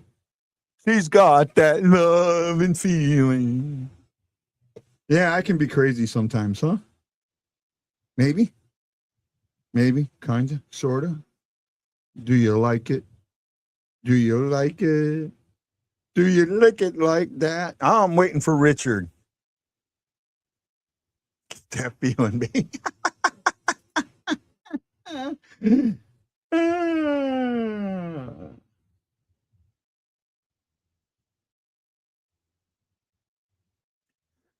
Oh, yeah. We're having fun tonight. Keeping the number above 5. I appreciate that. Keep it up there. We're at 7. I just want to stay above 5. I'm okay. I'm okay above 5. We can keep it above 5 throughout the game. Great. That person must be quite short, huh? Not. Who, me? I'm actually kind of tall. You getting that Levito feeling.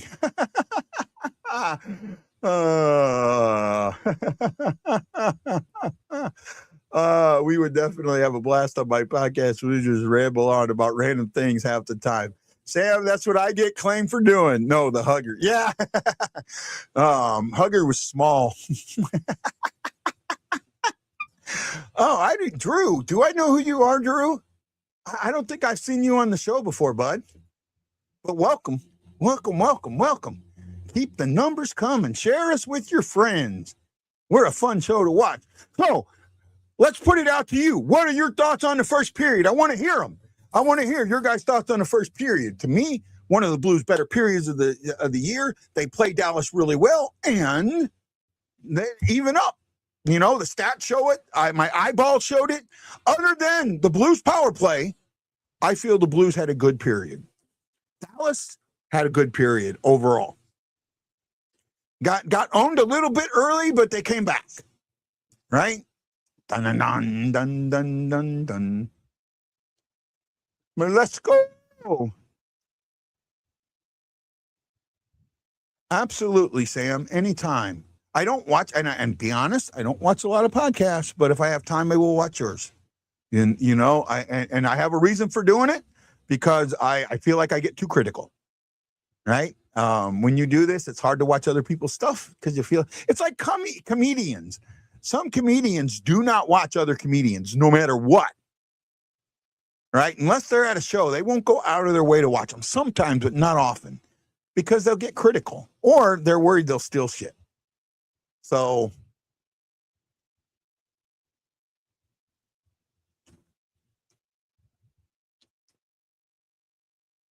you felt now I'm not sure I could. Did she say she felt like Dallas dominated that period? I hope she didn't, because I thought St. Louis did.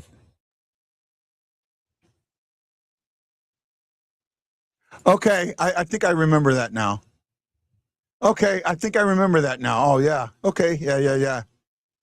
Okay, I wasn't sure, Drew. Thank you. Bad memory something.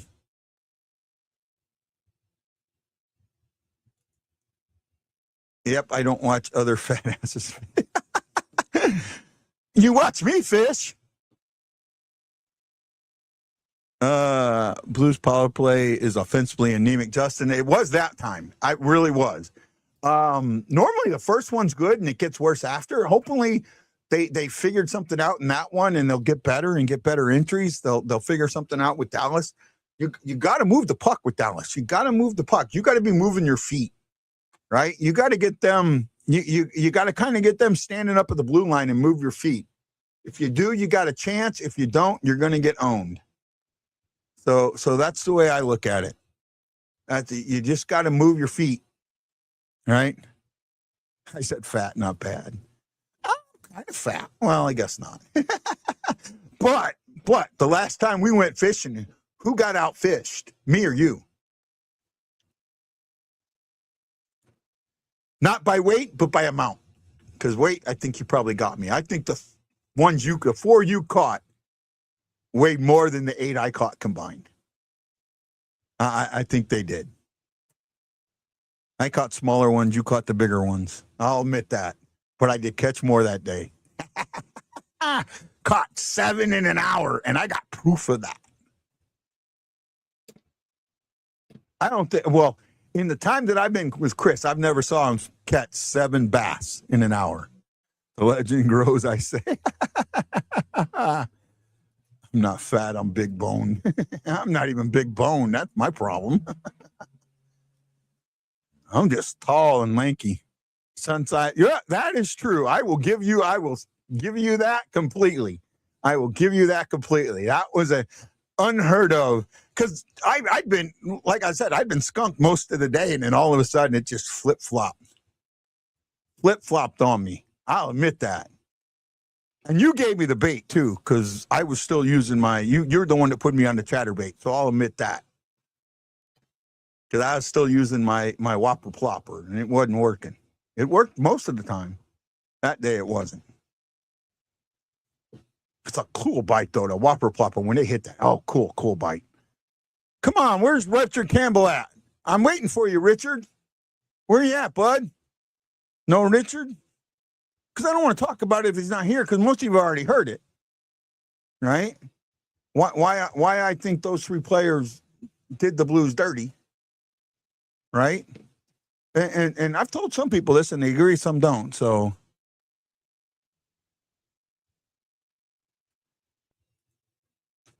I think it was the line. I had braid and you had mono. Well, I also think it was the size of the chat. I went to a smaller chatterbait, and I was catching the smaller fish. You had a larger chatterbait, and you caught the bigger fish.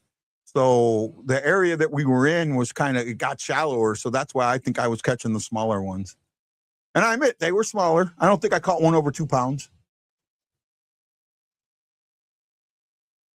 None of them had a gut, I got the pics. To show. They're on my phone, though. I don't have, well, I might have put them on my Facebook somewhere. Might have to do that.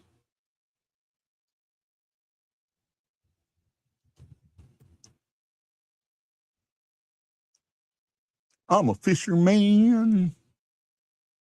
I really can't wait. I'm hoping. So my class, or my school, is having an all-class reunion on September 12th. And I really want to go. And so that means I would come in to St. Louis earlier than I normally would. So I won't be able to stay as much. But it means I could do more fishing if I do.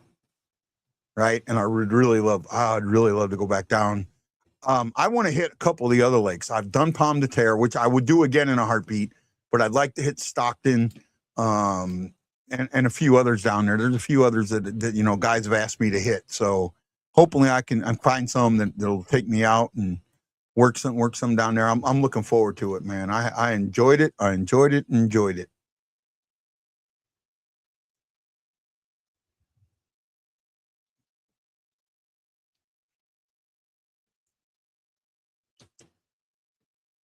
I would go back down to those places in a heartbeat, man. I just had so much fun. So much fun. I hope the Blues keep it up too, Justin. Right?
Oh, happy birthday, John Brewster. 60 years old. I'm getting there. How you guys doing? Having fun? 7 watch, 14 likes. Oh, it jumped up. Jason Nichols, thank you.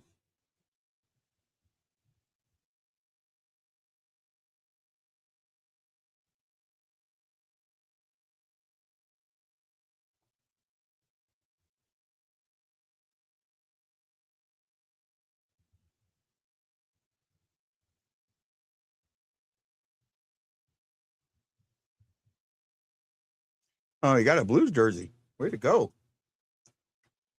Uh-oh. Mine went down.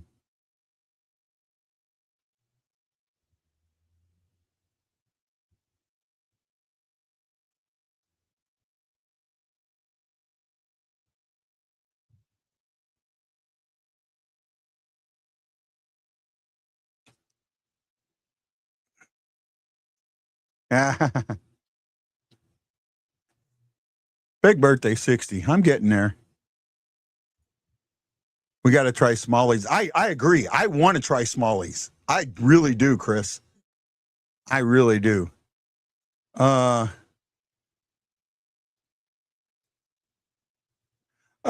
do the best we can, Justin. We talked about it. I'll keep doing what I can, man. Hey, the bucket list lake I fish all the time. It's Quinzel Lake, British Columbia, deepest fjord lake in the world, wild rainbows. I've seen 25 pounds. Wow, big charred burbot slamming in the fall. I don't know, Shockey, would you fish that? Would you fish? I mean, are you talking fly fishing or are you talking regular fishing? Because I do both, but I need to know, Drew. Maybe you can, do you have me on Facebook, Drew? If you do,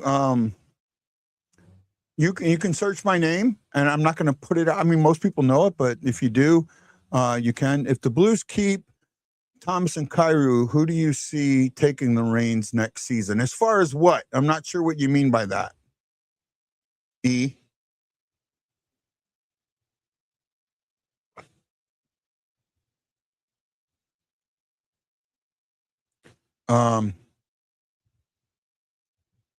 Any and all. I don't know. How far up in British Columbia is that? Because, I mean, I'm in Hawaii, but I know my buddy Chris is in St. Louis. He's got the boat. So I think it'd be really hard to take a boat from St. Louis to British Columbia. I mean, that's a 2-day trip, bare minimum, right? Because, I mean, you're not doing 80 miles an hour with a boat on Highway 70. Right. And then I don't know what the stuff is.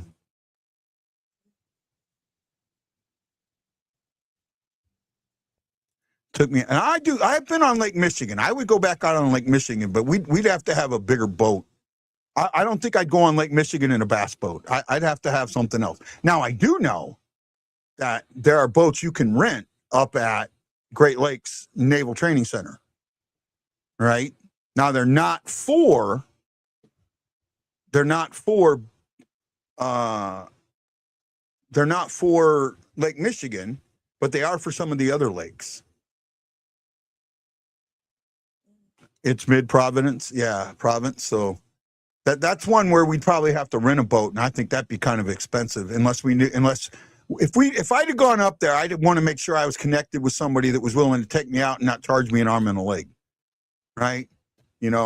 I did pay a little through the nose when I got taken out in Montana, but there was a reason for it, and I did get a discount over what it normally is, so somewhat worth it, right? Somewhat worth it.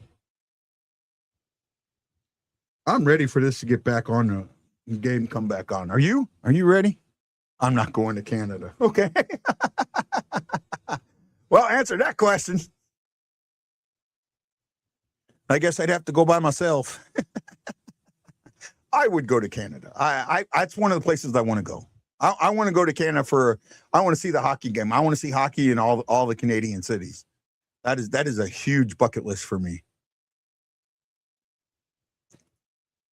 But I do want to do more fishing with Chris. Chris is a great fishing partner. I got to tell you that. He's a great guy to fish with. Great friend. Chris is up there with my best friends. He's in that small inner circle, and I appreciate him for that.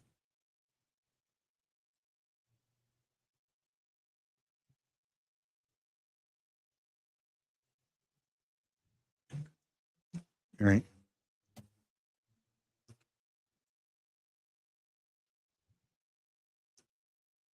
Who would be your difference maker in this game so far? For me, it's got to be Bennington. I think he's done really, really well.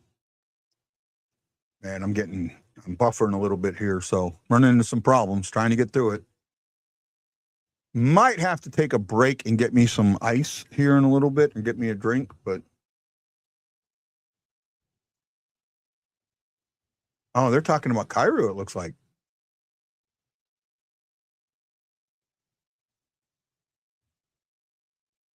No, they're talking about neighbors. Leading the Blues, Thomas or Cairo. I don't know. It all depends on what happens with Shen. I think it's still going to be Shen, but when Shen goes, it would probably be Cairo.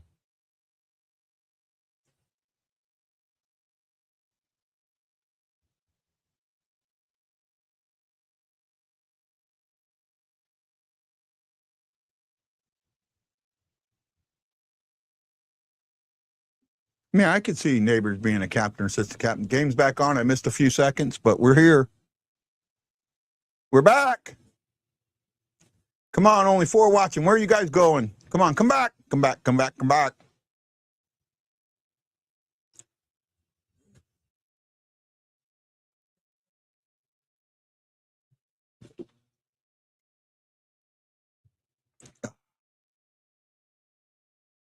And I'm having trouble with buffering now. I'm having the same trouble that our buddy was having. Justin was having last couple games back.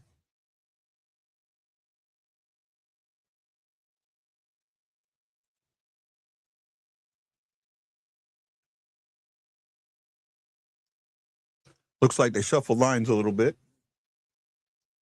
Yeah, I'm struggling to keep up here now. Sorry, guys.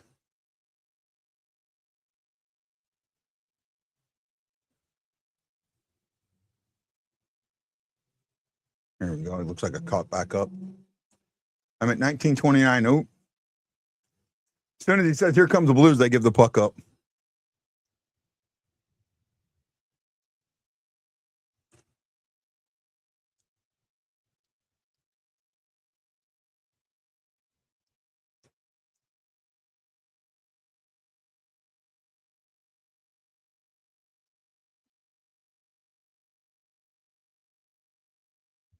Neighbors is off the bench right now. He blocked a shot in the first period. That's not good news.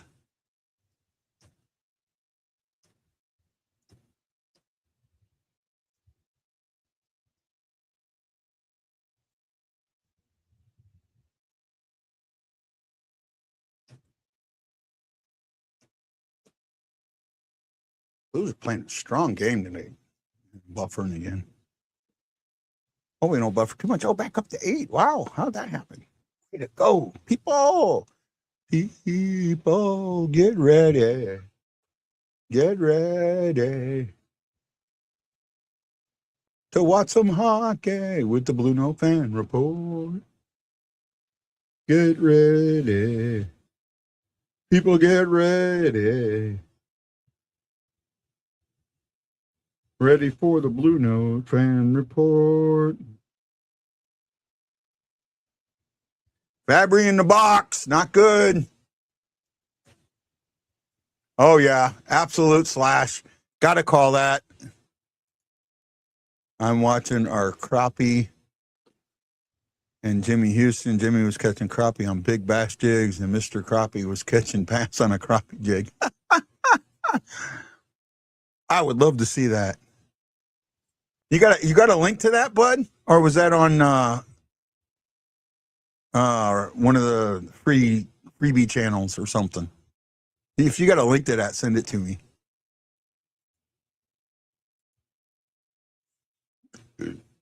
Fabry to the box.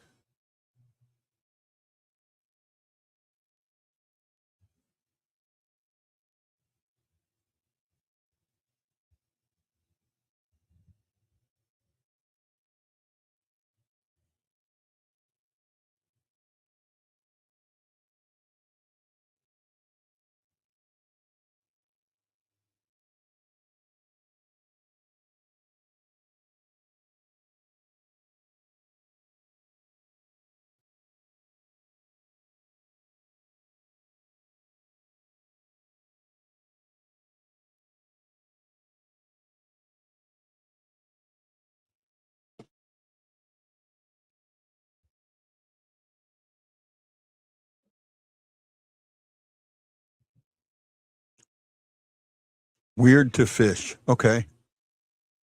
I'll have to look that up. Is it on YouTube or I'll have to look that up. Oh, I mean, is that kind of like you catching what was it, 4 or 5 pound catfish on a crappie jig? I still don't know how you brought that in the boat.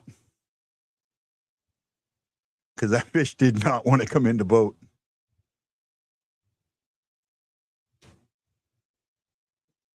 Sabres up 4-3.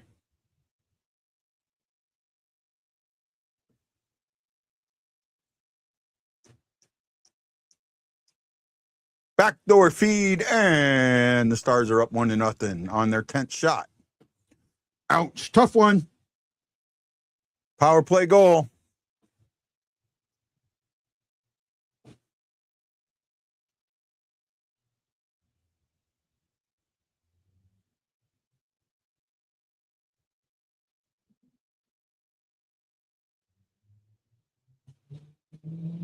Tough one, but it is what it is. Hopefully the Blues can get it back. Hopefully the Blues can get it back. I want it back. Give it back, baby, give it back. Yeah, no one had Duchesne at all. Left him wide open. Wow. Nothing Benny could do. That was a breakdown there. Left him wide open. You're going to score on that every single time and twice on Sunday.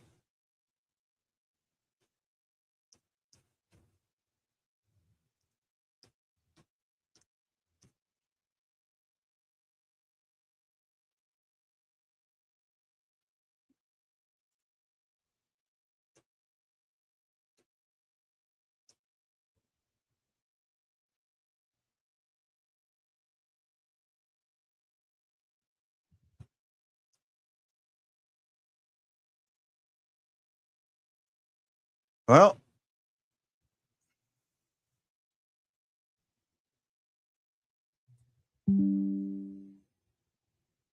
Why boo. I thought it was my boo one. I used to have a boo one. I got to get it back. Not good. Went off of Melu. Wow. Ouch. The second period hurts the Blues again.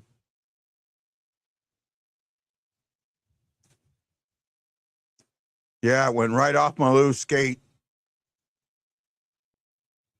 Ben didn't touch it. Right off Melu. Wow. Fabry was. Yep. Come on. Get something. Figure this out, guys. Figure this out.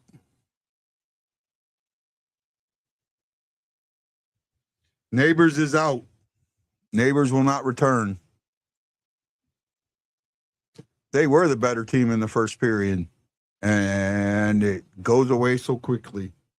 2-0 Dallas. Duchesne gets it. Bounces are not going for the Blues now. Neighbors out for the game. Lower body injury. Blocked the shot.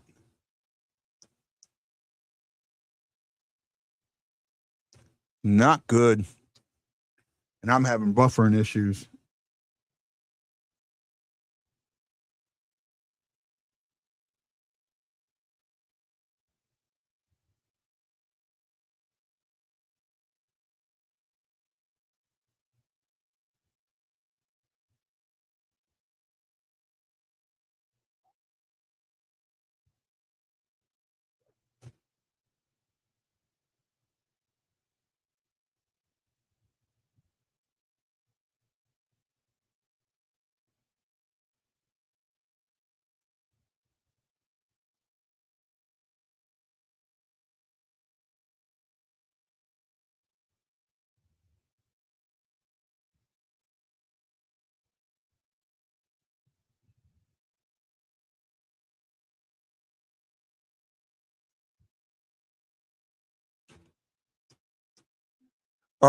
Yeah, I'm starting to have issues with the buffering here.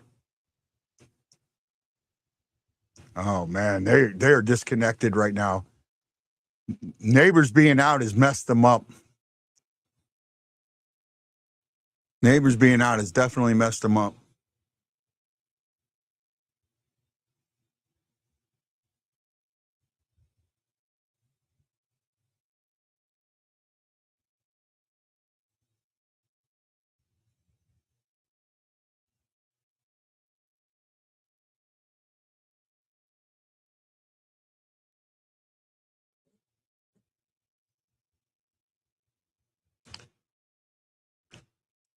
Well, I mean, it's going to get tough now. Can they figure something out? I mean, you got to do it on the fly. You got to flip a switch. You got to say, okay, we did something wrong. Now we got to do something right. We got to change. Justin likes to say it, the momentum, right? Momentum is huge in hockey. And right now, Dallas has got it. So change it. You've got to change it. Is it easy? No, it is not. And especially when you're playing bad, when you're struggling, momentum is not easy. But you've got to do something. You got to make that hit. You got to keep that puck. You got to see that pass. You got to make that shot. You got to do something to keep that momentum up or to make that momentum shift. So that's where I'm at. Shift the momentum. That's what we're looking for.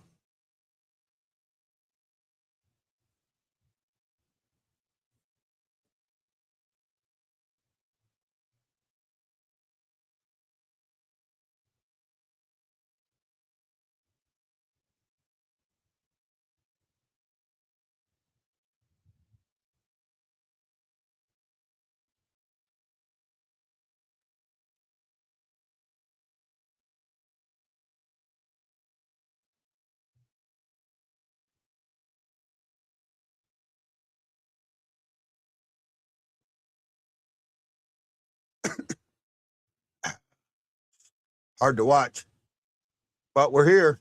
You're here. I'm here. We're all here.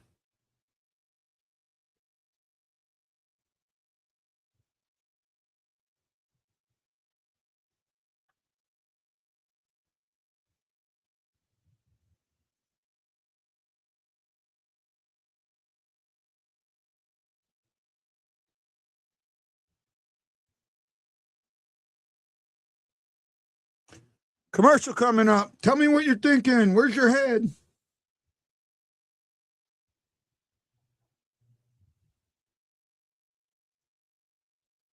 Tell me what you're thinking. Why you blinking? What's your head? Where's your head? Who do you see as the next backup if Benny leaves? I see them trading for a goalie. I don't think that Zerzinko or the other guy, and I can't think of his name right now, are ready. So I really think it's going to be them trading for a goalie, right? Them trading for a goalie.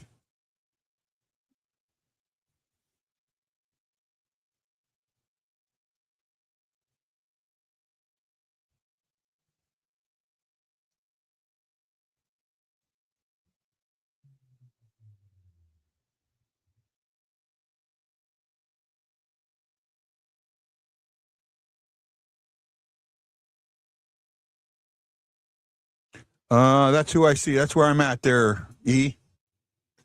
I think that they it's a goalie swap, and whoever they bring in becomes a backup.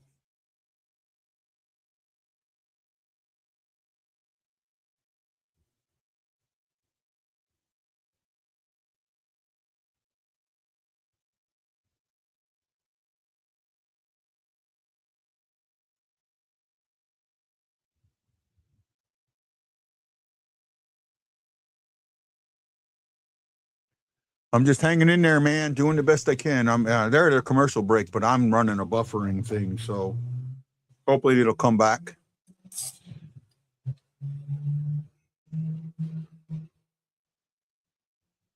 I'm like a minute behind. See if it'll jump ahead.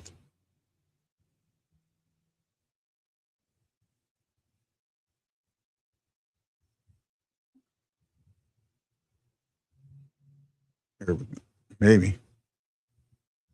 I think I'm still behind though. Yeah. Maybe now I'll catch up. Maybe. I don't know.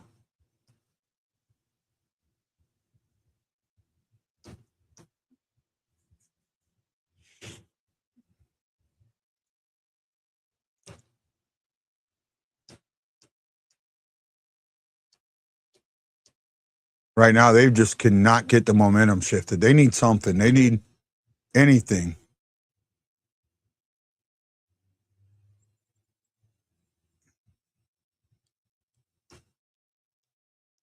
Holloway might be back soon, I think.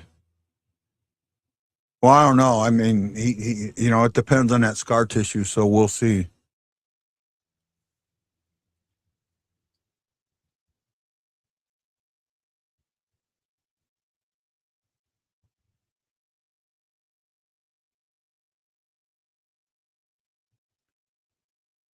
Good shot there.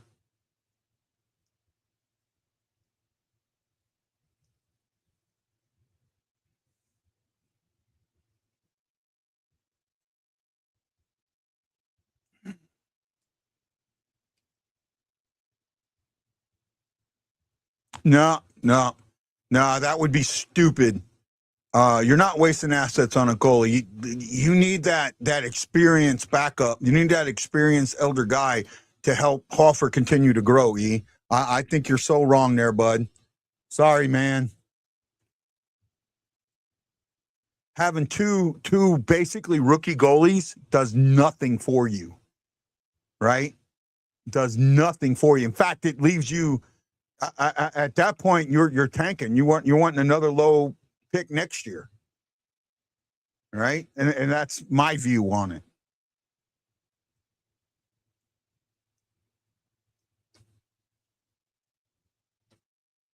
While Hoffer's played better, and he's been the better goalie, he still shows signs of youth. He still needs that experience, maturity in the locker room to help him continue to grow. I completely believe that.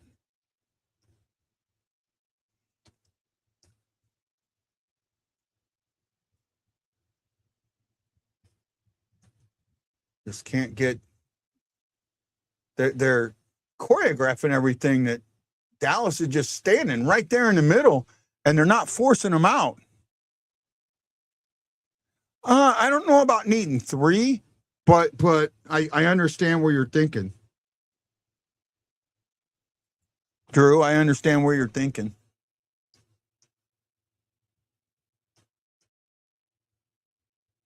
They called it a high stick. I didn't see that being a high stick.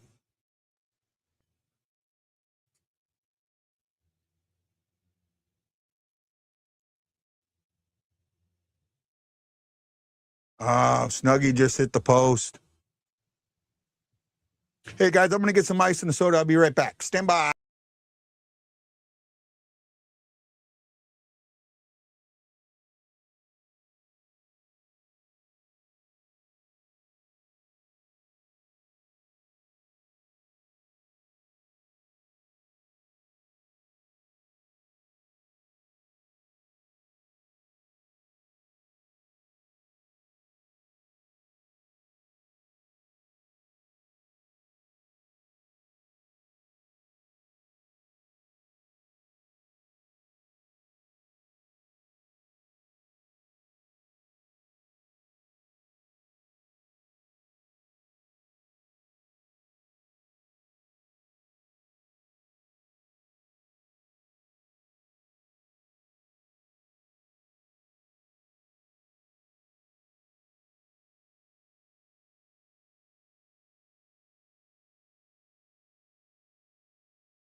Back. Sorry I missed it.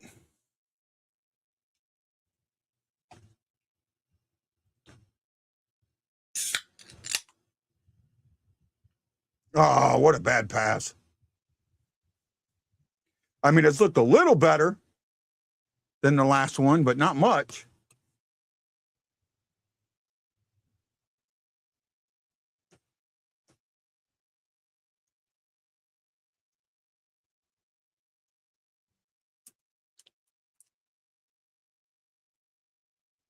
You're right, Ho Chi.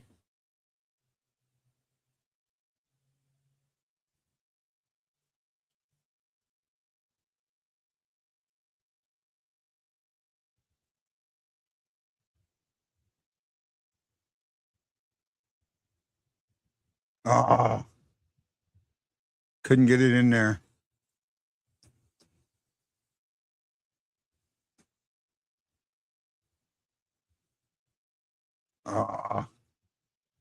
Kept it in, but didn't keep playing it right.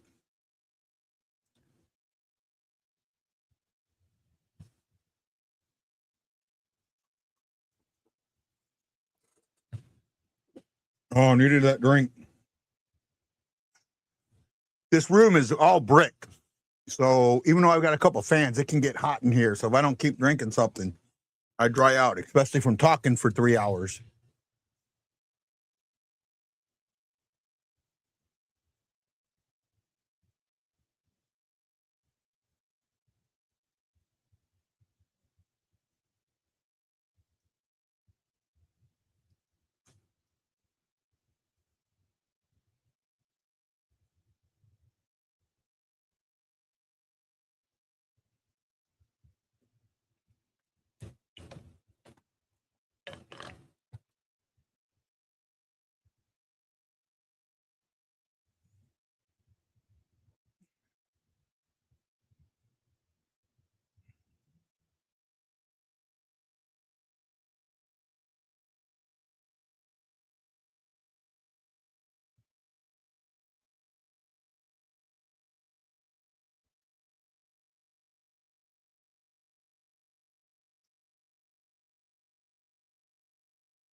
Let's go. Come on, Blues. Just get one. Just get one to get you closer into it. Look at Dallas. Just full court press. Full court press.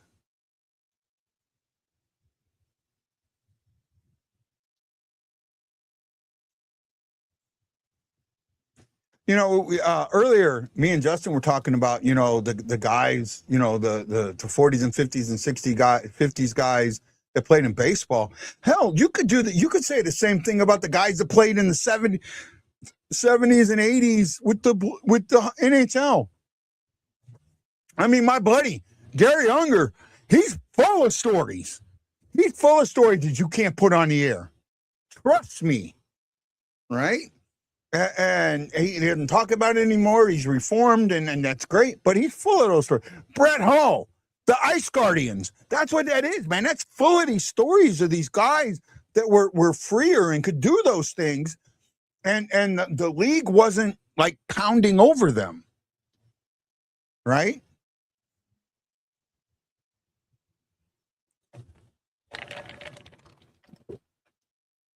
I recently watched. How many of you guys who have on Netflix have watched the Denver Broncos thing on? Oh God, I can't think of their quarterback name now. Oh, what was his name? Oh, why am I blanking on it? I'm blanking on it.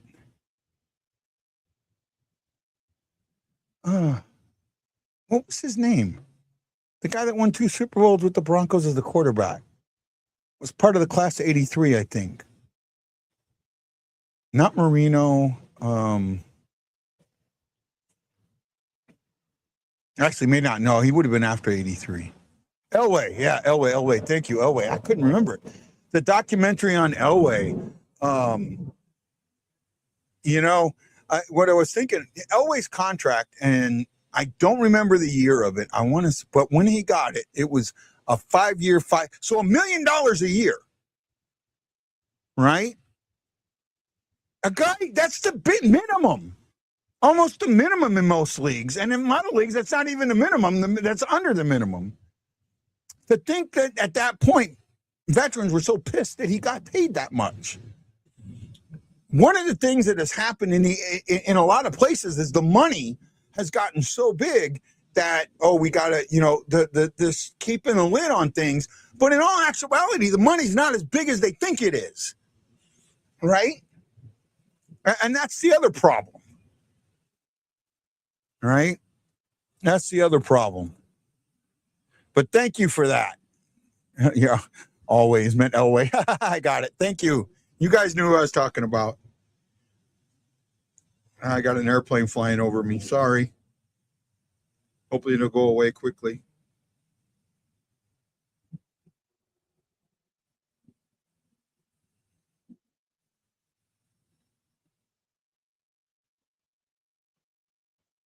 Well, I mean, tough period for the Blues. They're even up on shots. Oh, 3-on-2. Make something happen. Oh, bad pass and screwed it up. Kyrou made it an untimely pass there.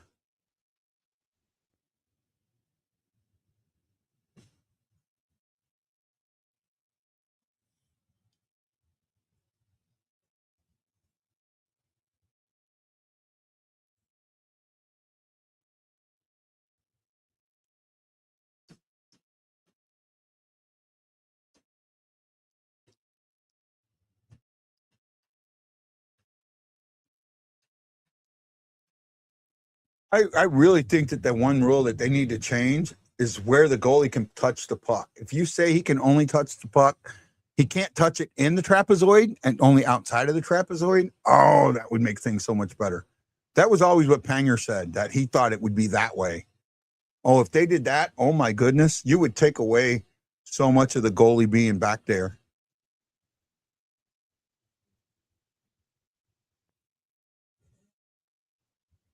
And I'm buffering again. Buffering. I should do a thing called buffering. Damn, I jumped way back. Jumped to like the 9-minute mark of the period. And I'm trying to get it up. That's what she said.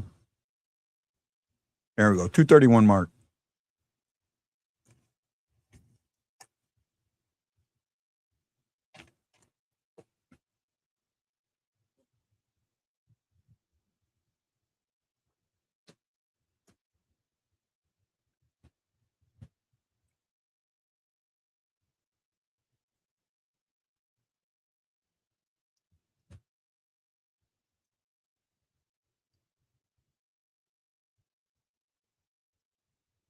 Whoa, bull! No way! Oh, that's a bad call. He was fighting for the puck.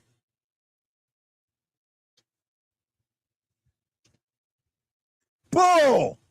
Bull, show this. Okay, never mind. Never mind.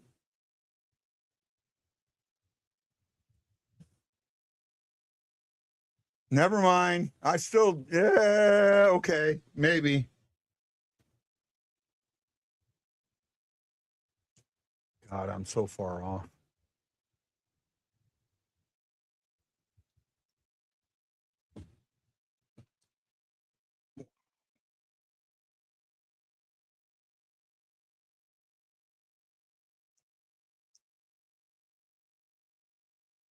Hence, damn it. 3-0. That was, the refs gave him that one. Refs won. Dallas 2, refs 1, Blues nothing. Oh, 3 goals in a second.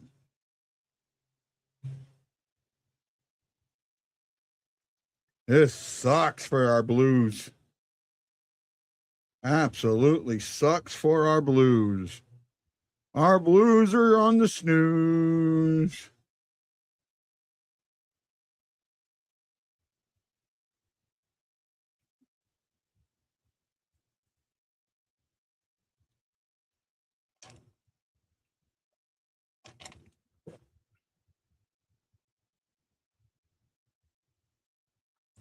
That was just a bad call. Well, it was a good call, but a bad call. Okay, yes. But in that position, that was going after the puck. I struggle with that one.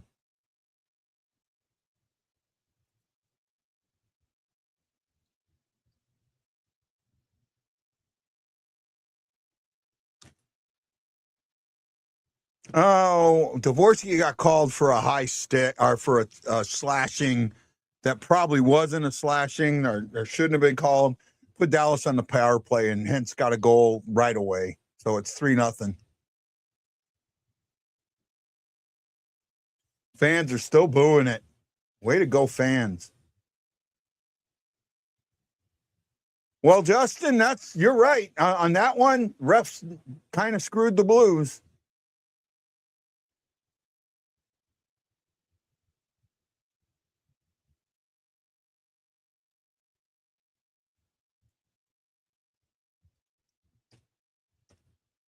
And people are going to put this on Bennington, of course, but it's not on him. He's played well.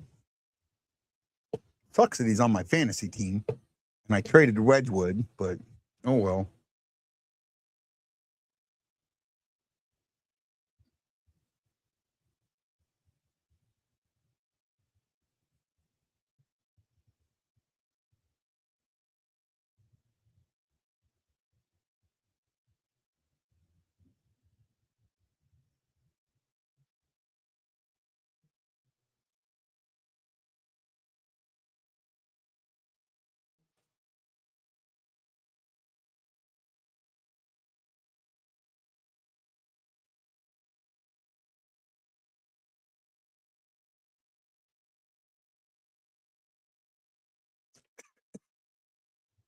Mm.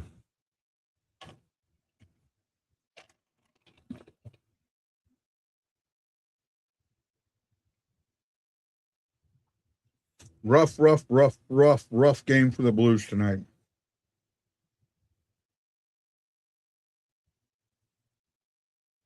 After 2, it is 3-0. Shots flipped a little bit. It's now 18-15. They were 9-6 that period after being evened up. Blues gave up 3 goals, 2 power play goals, 1 even strength goal. The even strength goal was 40 seconds after the power play goal. I kind of agree with you, bud. Shockey says at this point, Benny needs to do a Benny and try and go after Otter. Or Ben, yeah, I'm with you, man. And again, be honest, they didn't play that bad.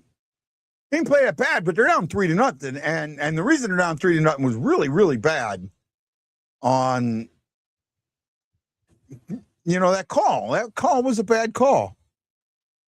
Go ahead, Justin. And see how I say it. I mean, I've already talked about it. I said it earlier. I don't know if you heard it. I knew you were going to bang on the refs on that one, and I kind of agree with you. I mean, again, it was a slash, but it's one that probably shouldn't have been called. They were both right there going for the puck. So I don't know. Right? I don't know. Don't know. I'm just telling you how I feel. Right? I just here's why I don't blame the refs. Because it's an excuse for poor play. Right? It's like injuries. Right? When you blame injuries for a bad season, it's an excuse for poor play. And that's why I have a hard time blaming the refs. Because on both those goals, the power plays or the penalty kills, while they were okay, they left guys wide open.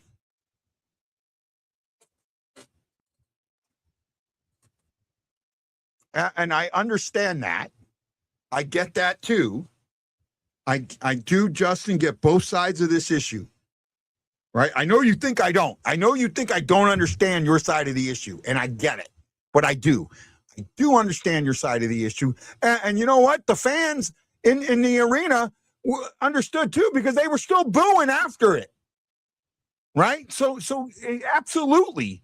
Again, it's very hard for me to blame the rest because I feel it's an excuse for poor play. Right? You know, and I wish Morton was here, because the next thing I'm going to have to say he's going to shove back down my throat. It's the same thing as firing a coach sometimes. You blame the coach for poor play. And yes, I blame the shit out of Berube for a lot of the play because I think he destroyed the locker room. However, it was an excuse for poor play. I do admit that. So someone send that quote to Bob Morton. He'll enjoy that. Oh my goodness. He'll enjoy that. Right? I mean, I'm trying to be fair and honest with everybody. You guys know that, right? Trying to be fair and honest, trying to see things from both ends, you know.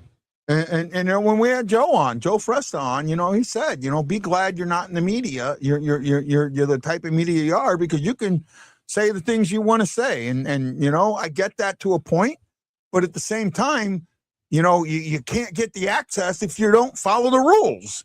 And if you don't have the access, you have 5 people following you.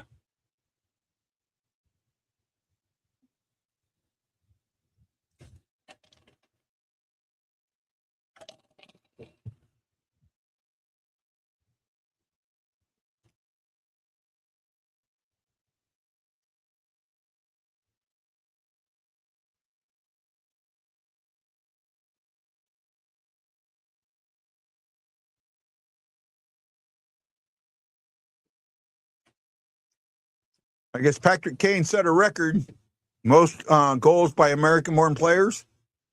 Though that's kind of a misnomer.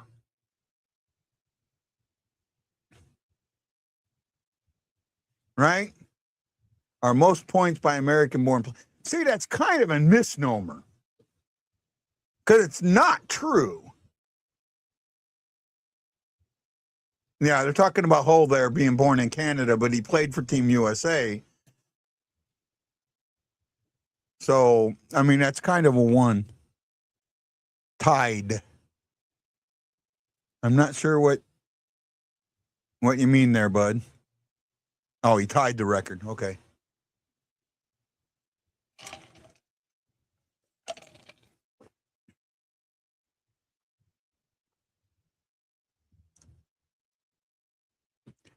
Who's Johnny Burgers? Is that Bergeron?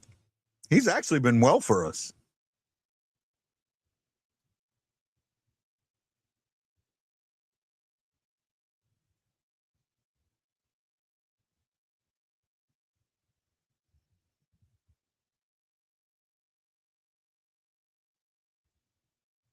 Yeah, they're showing that power. Yeah, that's exactly what I said. Yeah, Dallas is a great team. I agree with that.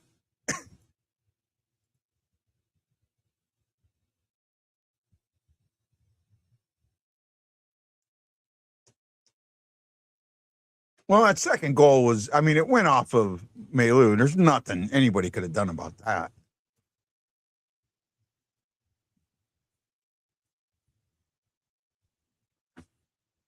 So I'm not. It's just hard, man. It's hard when you're seeing this. These are the games that are hard, because it's not like they're playing shitty. I get it if it was shitty play, but they didn't play bad in the second period. It's just all the bounces went against them, and that hurts. How do you handle that? How do you sit there and go, well, this or that or that or this or that or when you know, you can't sit there and go, oh, they did this wrong and that wrong, because they didn't. Other than the penalty kill there, where, you know, everyone's looking at the puck, no one's, you know, and let somebody get behind them. But other than that, okay, that happens. Human. Oh man, so strong right now, so hard right now.